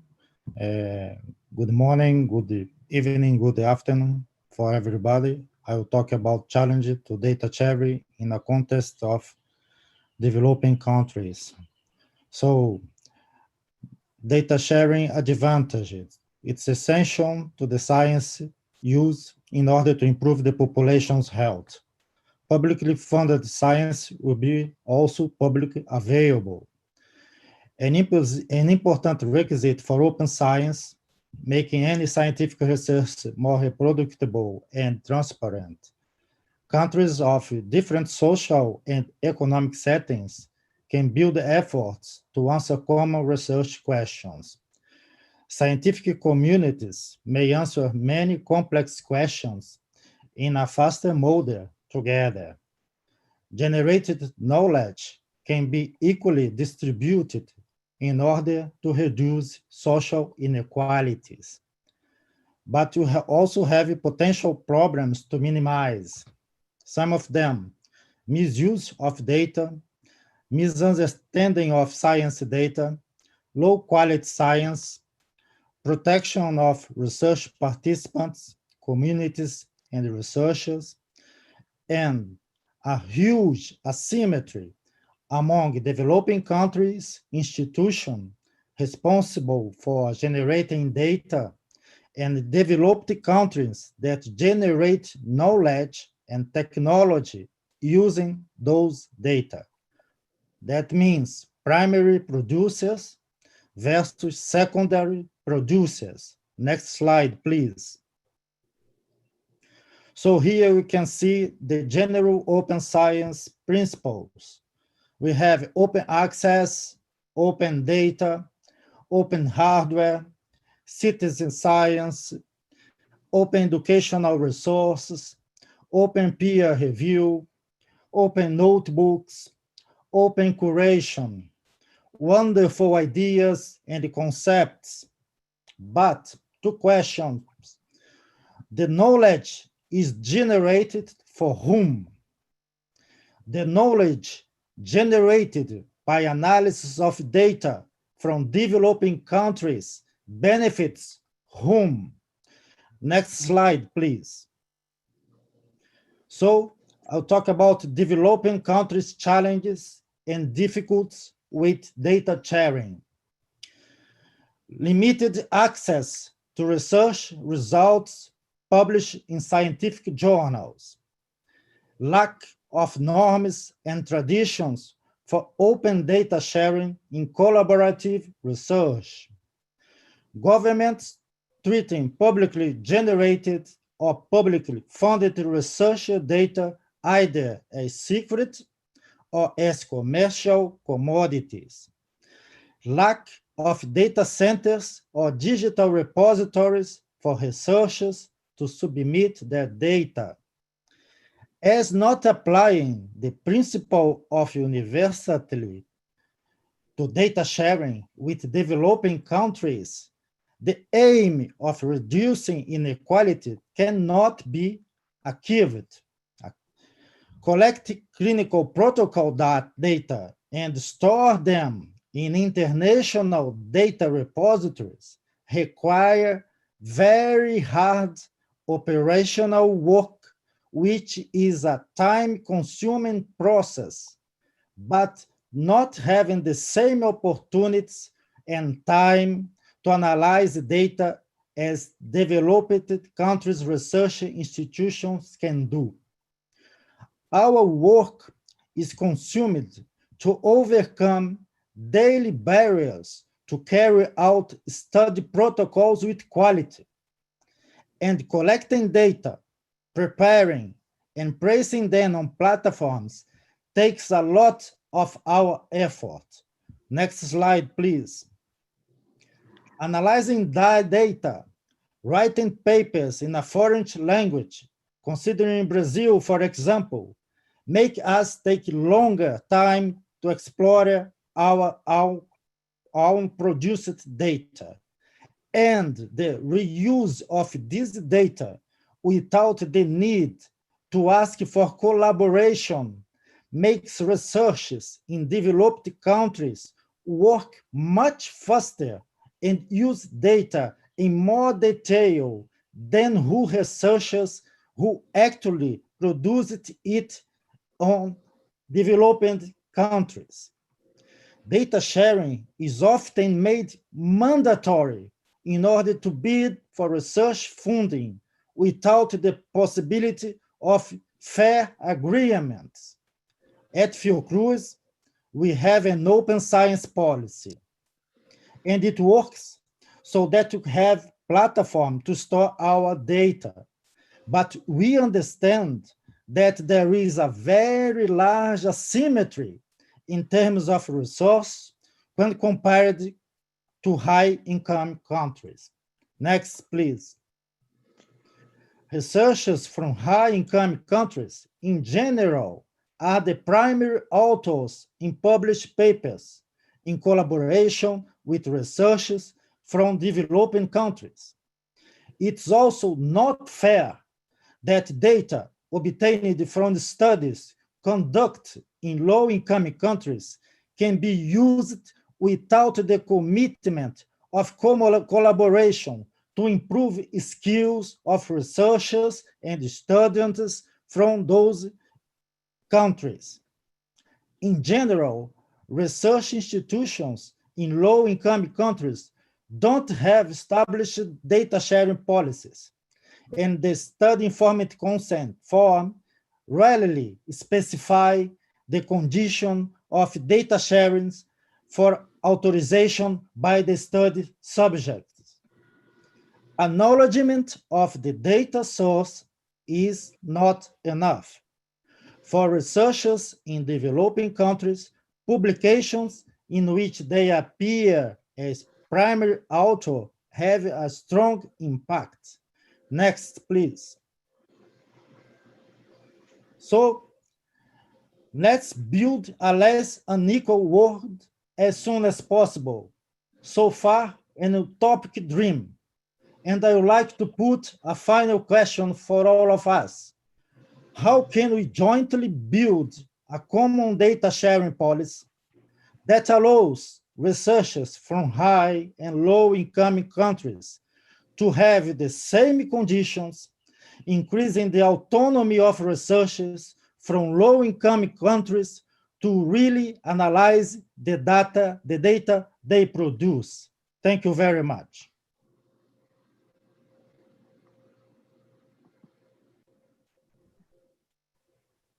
Thank you very much. That was really great and a good, compelling need to talk about data sharing. So we're going to go on to the next session, and we're going to talk about clinical trials coordination and standard of care in therapeutic research. And I'm very happy to introduce Greg Caligaro, who's from UCT, and I had the fortune of hearing him talk about his high-flow nasal oxygen experience. So Greg, it's nice to have you on this symposium. Well, thank you very much, and thanks for asking me to speak from the perspective of a lower middle income country in Africa, particularly South Africa, and also facing the dual pandemics of HIV and TB, especially in the city of Cape Town, which is where I live and work. So the COVID pandemic continues to grow in the African region since it was first detected in Algeria on the 25th of February 2020. And Professor Gray has already given you some background information. But as you can see from this graph, and in the bar graph in red on the top, South Africa really remains the epicenter of the COVID-19 outbreak in this region. We've got the dubious distinction of being now in the top 10 most affected countries globally. And I think it's quite striking that the cumulative number of cases, which is now well over 300,000, exceeds that for European countries like Germany, Spain, France, or even Turkey. And last week, the WHO African region and South Africa recorded their highest daily case count of 13,000 and 10,000 cases respectively. And similarly, at the same time point, we had our highest daily death toll of 225 and 192. So clearly this is a problem. And I think there's no doubt that we will see an escalation of cases in other densely populated countries in Africa, although testing capacity and underreporting are likely to be major limitations. And although I'm speaking on low middle income countries in general, I think they're very specific concerns, particularly in Africa, with our already fragile health systems and the gross inequalities that exist in some sectors, and coupled with the high burden of respiratory diseases that we've seen as a consequence of HIV and TB, as well as diabetes, and the densely packed, unregulated urban and informal settlements. So this all kind of leads to a perfect storm that might increase the vulnerability of this continent to SARS-CoV-2. Next slide, please. So there are obviously challenges on many levels to a coordinated response to COVID, but the question that I've been asked to address today is, in the context of clinical trials, what is the standard of care for COVID in hospitalized patients in countries like South Africa, which are low middle income countries? So I've summarized our general treatment response to COVID in the following slide.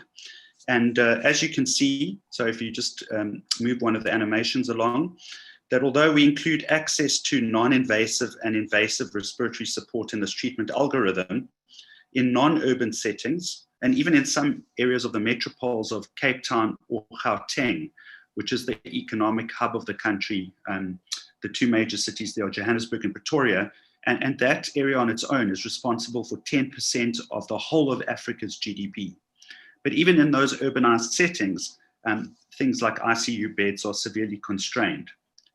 And in fact, what we're seeing is that in a majority of secondary level hospitals out of major settings, we have limitations even on the provision of an adequate oxygen supply for patients in hypoxemic respiratory failure. So to address the questions of standard of care, our pharmacological management is fairly limited, but I think confined to agents for which benefit has consistently been demonstrated.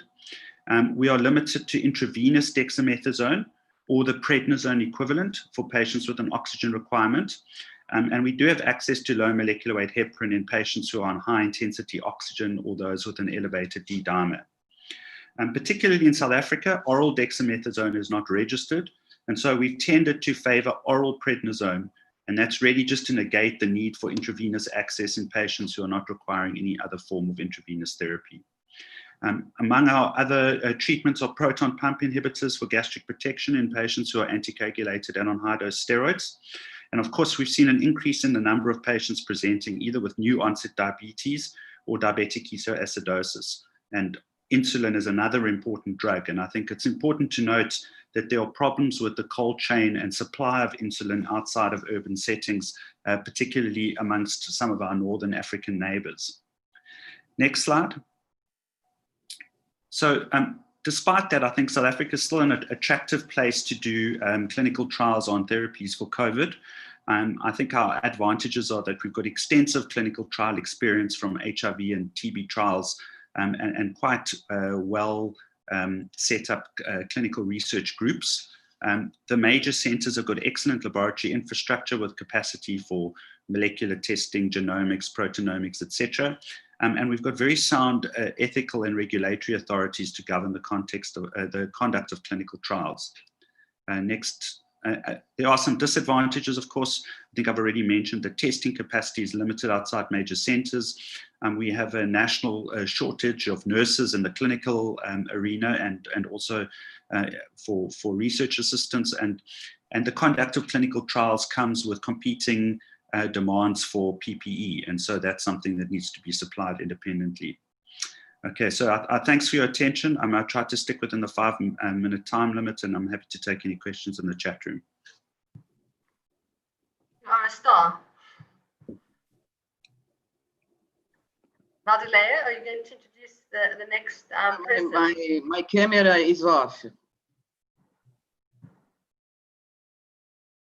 Okay, thank you. The next presentation will be Pandora Value of Investing in Regional Preparedness Network. It will be presented by Francine Nitumi from Congolese Foundation for Medical Research, Congo. Francine is chair of the executive director of the Congolese Foundation for Medical Research, Republic of Congo. Please, Francine. Okay, thank you very much. And first of all, I would like to thank Glopida for inviting me for doing this presentation on Pandora, which is a preparedness network. So Pandora was created in 2018 after receiving funding from EDCTP, which stands for the European and Developing Countries Clinical Trial Partnership. And there are 4 European countries and 10 African countries. And the Pandora is led by the Congolese Foundation for Medical Research here in the Republic of Congo. And 22 institutions are involved in Pandora. So next slide, please. So the mission of Pandora, this network, is to improve capacity sub-Saharan Africa for preventing and responding to emerging and re-emerging diseases at the human and animal interface. So it's One Health network. And yes, next slide, please. Yes. So since 2018, we faced many outbreaks in Africa. So we faced the Lassa fever outbreak in Nigeria, and there the Pandora network conducted epidemiological and interventions. At the community level, we conducted surveillance study, and in close collaboration with the Nigerian CDC. Next slide, please. Next slide. Last year, we had here in Congo the chikungunya outbreak, and we were strongly supported by Italy, which is one of our European partner in Pandora, and also UK, and a partner from Africa, Tanzania. So we conducted surveillance, entomological, serological, and different investigations. In Nigeria, monkeypox outbreak, where also we had surveillance and serological investigations. And as all of you know, Ebola outbreak in DRC, close to here, the Republic of Congo, and all surrounding countries were immediately in a preparedness mode. So meaning Zambia, Uganda, Sudan, Tanzania, Gabon, and Nigeria. We have partner institutions in this country, so we were prepared for in case we have Ebola cases in our different countries. So next slide, please.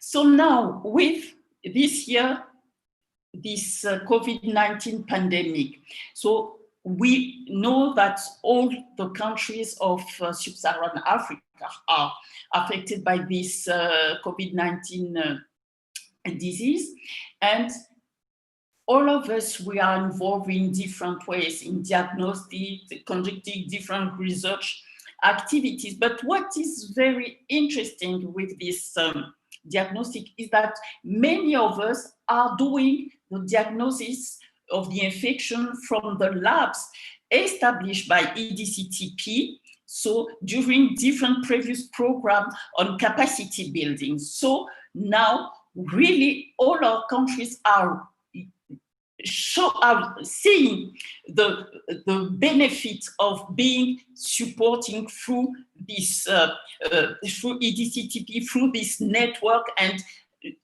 really saw the importance to share and to share data, to share activity, to share protocol. So, and for this COVID-19 pandemic, we have the support, the local, regional, and international support, local support of African Union with Africa CDC.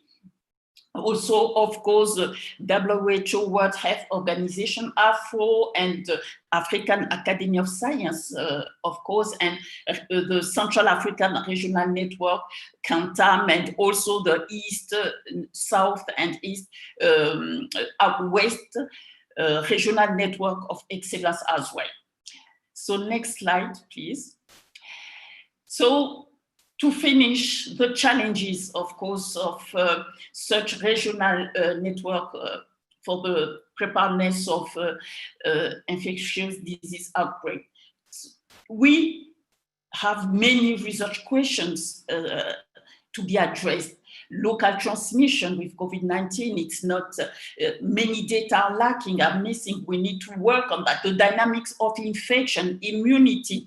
Many of us are involved in the solidarity investigation led by WHO, so that's very important.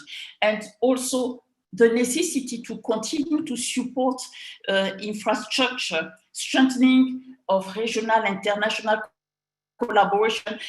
Many of the speakers talk about clinical trials, to have more clinical trials in Africa. South Africa is a good place to do clinical trials, but also using Pandora network or other regional network. That's important because the facilities are already there for doing some clinical trials. And of course, on COVID-19, we are ready to be part of any therapeutic or vaccine trial, of course. That's important for us to contribute on this aspect, on fighting this disease. And of course, to finish, financial support is also the nerve of the world. So we need more private, public and private support for doing, for supporting these regional networks. Next slide, please. So thank you for your attention. Thank you.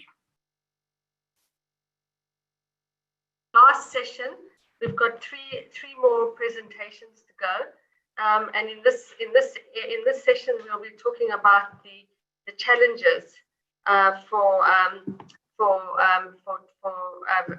therapeutic research.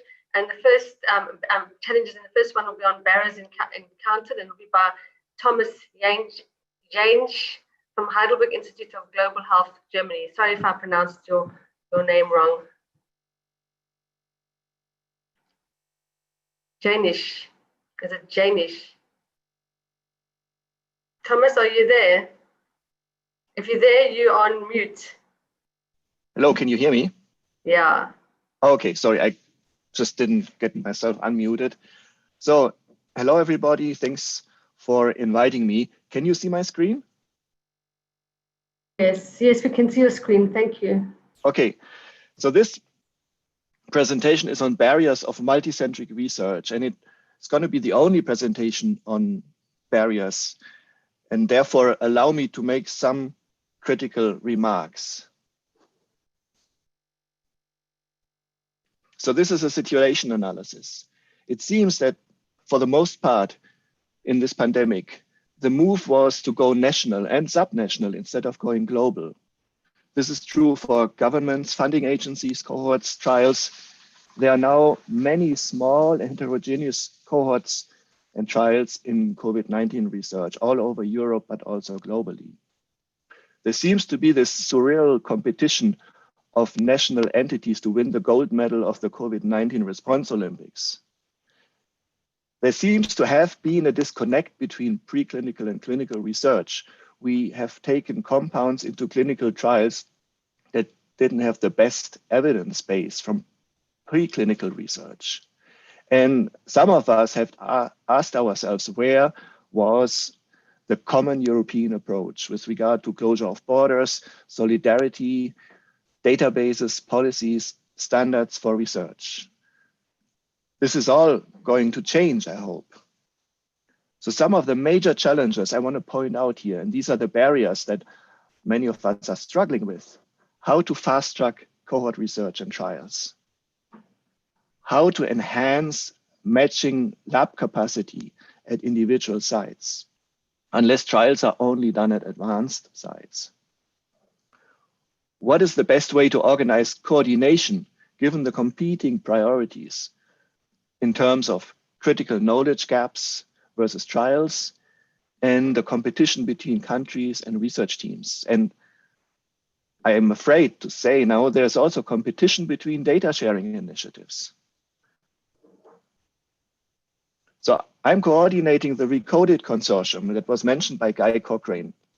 It is on reconciliation of cohort data for infectious diseases, is a 4-year program funded by EC Horizon 2020.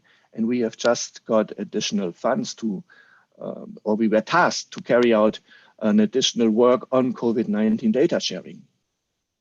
And the key challenges are those that are being mentioned by you in the previous talks: how to link and store clinical epi data with high dimensional sequencing omics data. And that's actually now being organized with EMBL on the COVID-19 data platform. But even more important, or equally important, how to ensure intellectual property and ownership using a portal that is beneficial to knowledge generators, protects the intellectual property, is sustainable and searchable. And I understand with this, we overlap quite a bit with what Steve Kern has just presented from the Gates Foundation and with other initiatives. So there's a need for coordination now also for data sharing. Another example I want to share with you, this is from a publication that Marion Koopmans sent to me. And actually we prepared this presentation together with Xavier de Lamballerie and Marion. At the end of March, still only 45% of the hospital laboratories that were participating in this survey did only 45% had the task capacity, and the end of March was well into the first wave of the epidemic in Europe. So this doesn't speak for preparedness. So what do we need? I think we need an honest assessment of what has not worked well, and of course also what did work. We do need prospective collaboration across national borders. And again, in the Recoded consortium, we are now tasked to retrospectively harmonize for data sharing, which is always a lot more work than doing it prospectively. And it also, of course, requires that people develop trust and share their data, as was already mentioned. We definitely need standards for clinical research, and maybe even enforced by the funding agencies. This includes variable dictionaries, documentation, broad informed consent. It includes diagnostic standards, clinical care standards, and data sharing requirements. And I think we can make more use of existing networks and infrastructures to get things moving. And with that, I'm already at the end of my presentation. Thank you very much. And back to you, Glenda. Bye.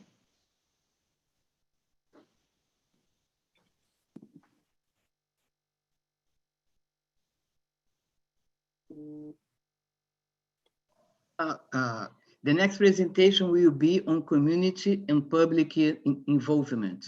It will be presented by Lisa Schwartz from McMaster University, Canada.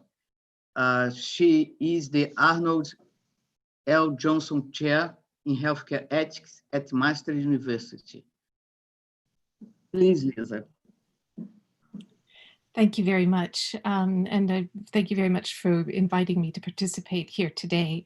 I'm going to be speaking about good participatory practices in research, and wanted to point out that this is a team effort from a group that is organized through the World Health Organization as a joint initiative with the Research Roadmap on Social Sciences Working Group, the Clinical Working Group, and the Ethics Working Group. Next slide, please.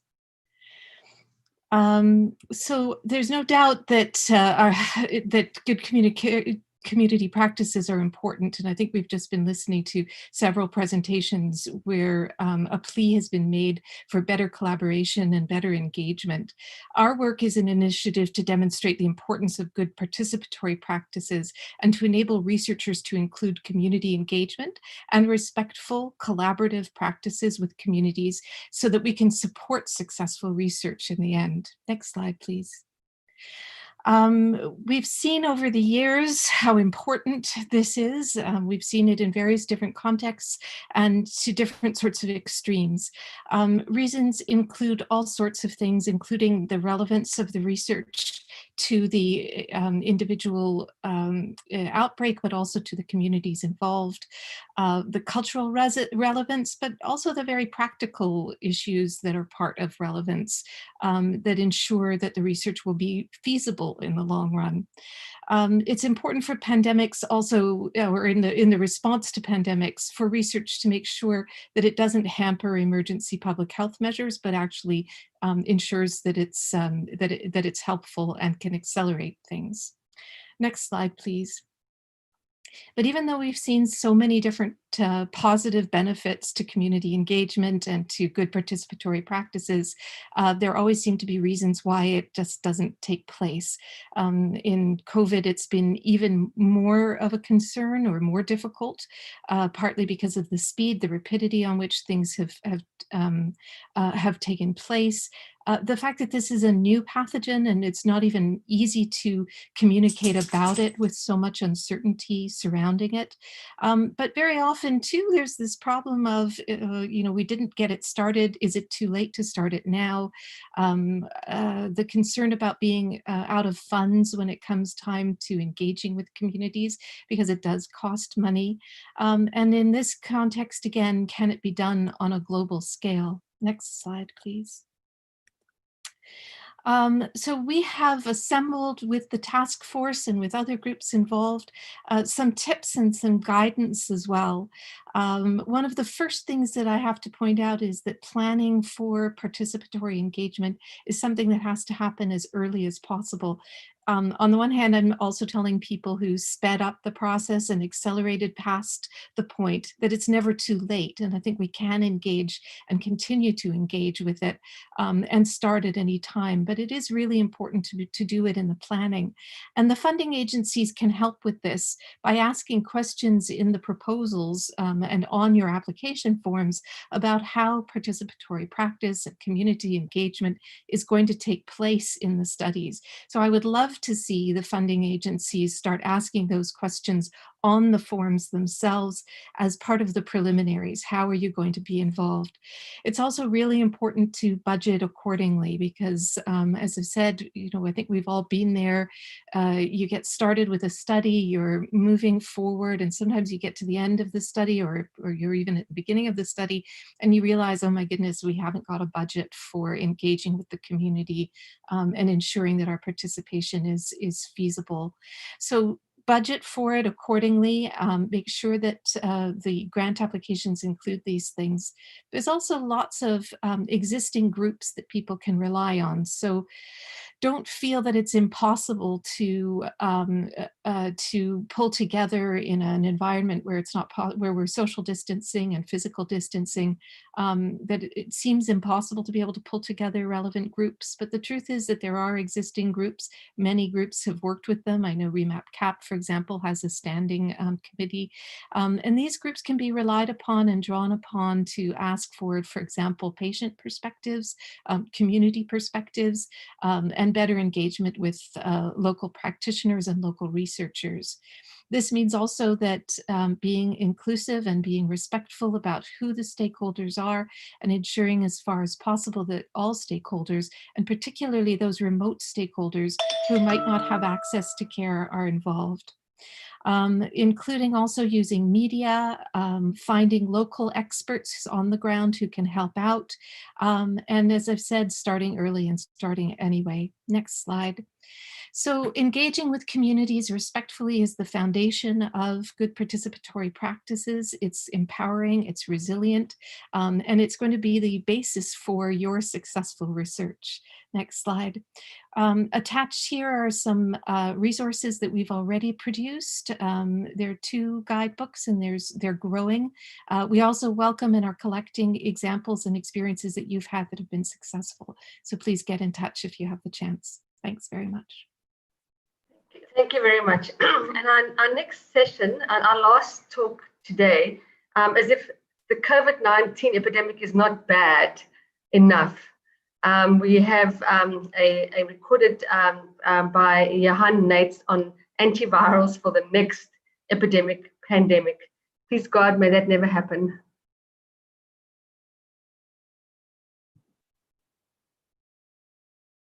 We can start the recording.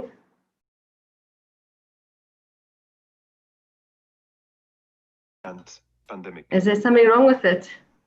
As you know, we have only against a couple of viruses potent antiviral drugs available, and these are herpes viruses, HIV, hepatitis B, hepatitis C, and influenza.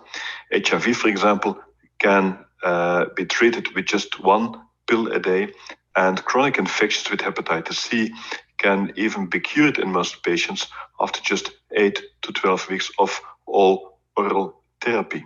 So this shows the potential and the potency of antiviral drugs. So against none of the other viruses are antiviral drugs available. And I just list here some of them. We don't have drugs against the paramyxoviruses, not against the picorna, not bunya, not flavi, not alpha. And it is of course not possible to develop drugs against each single virus, and of course not against viruses that we do not know yet. So for that reason, we need potent pan-genus, or pan-family, or even multifamily antiviral drugs to treat infections with known viruses, such as, for example, chikungunya and EV71, but also for epidemic and pandemic preparedness, to stop a newly emerging virus at the very beginning of an outbreak, for example, in Wuhan in the first weeks of January, or to treat patients infected with a new emerging virus before a vaccine is available. So just imagine that we would have had today potent pan-coronavirus inhibitors. And that was possible because we knew until December 2019, 6 coronaviruses that cause disease in man. And we knew from the outbreaks in 2003 and 2012 that coronavirus can do a lot of harm. Fortunately, we have remdesivir, the anti-Ebola compound, that also blocks the polymerase of coronaviruses, and favipiravir Avigan has some activity. In my lab, we also have programs on protease inhibitors against coronaviruses, and we have these compounds also active against noro and enteroviruses. This shows that it is possible to develop multifamily inhibitors. And then at the right-hand side, looking at the replication cycle and the genome of coronaviruses, we know that there must be multiple unexplored targets. We know that it should be possible to come up with highly potent and pan-coronavirus inhibitors. Is it then possible to develop drugs against any virus? Yes, of course it is. And I just show you 3 examples. We developed ultra-potent pan-dengue virus inhibitors that target NS4B, and these are currently in clinical development at Janssen Pharmaceutica.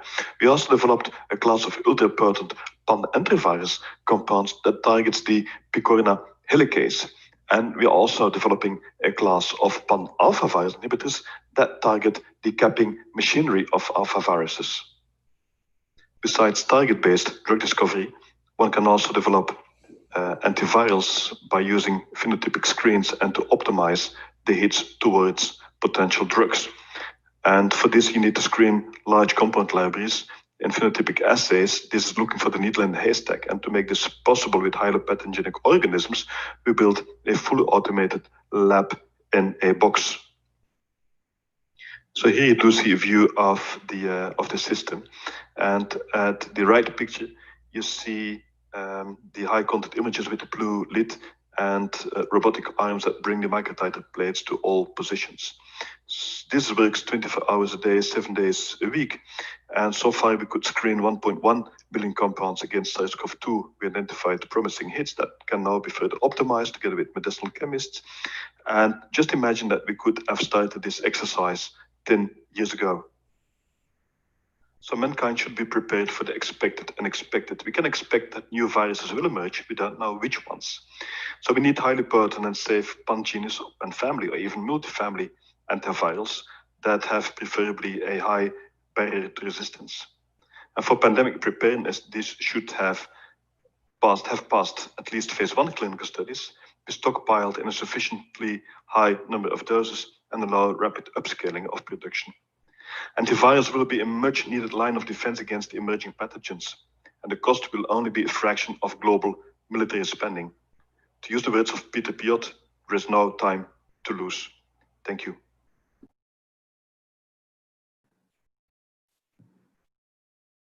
I'm going to hand over to Valdileo to close the session. This has been an amazing webinar. Obviously, we need a lot more time. It's a bit ambitious, but I think it was an amazing overview, and I think that some of the questions we can post out, we can send to the presenters and get them to answer, and maybe we can put them somewhere on the GloFood website.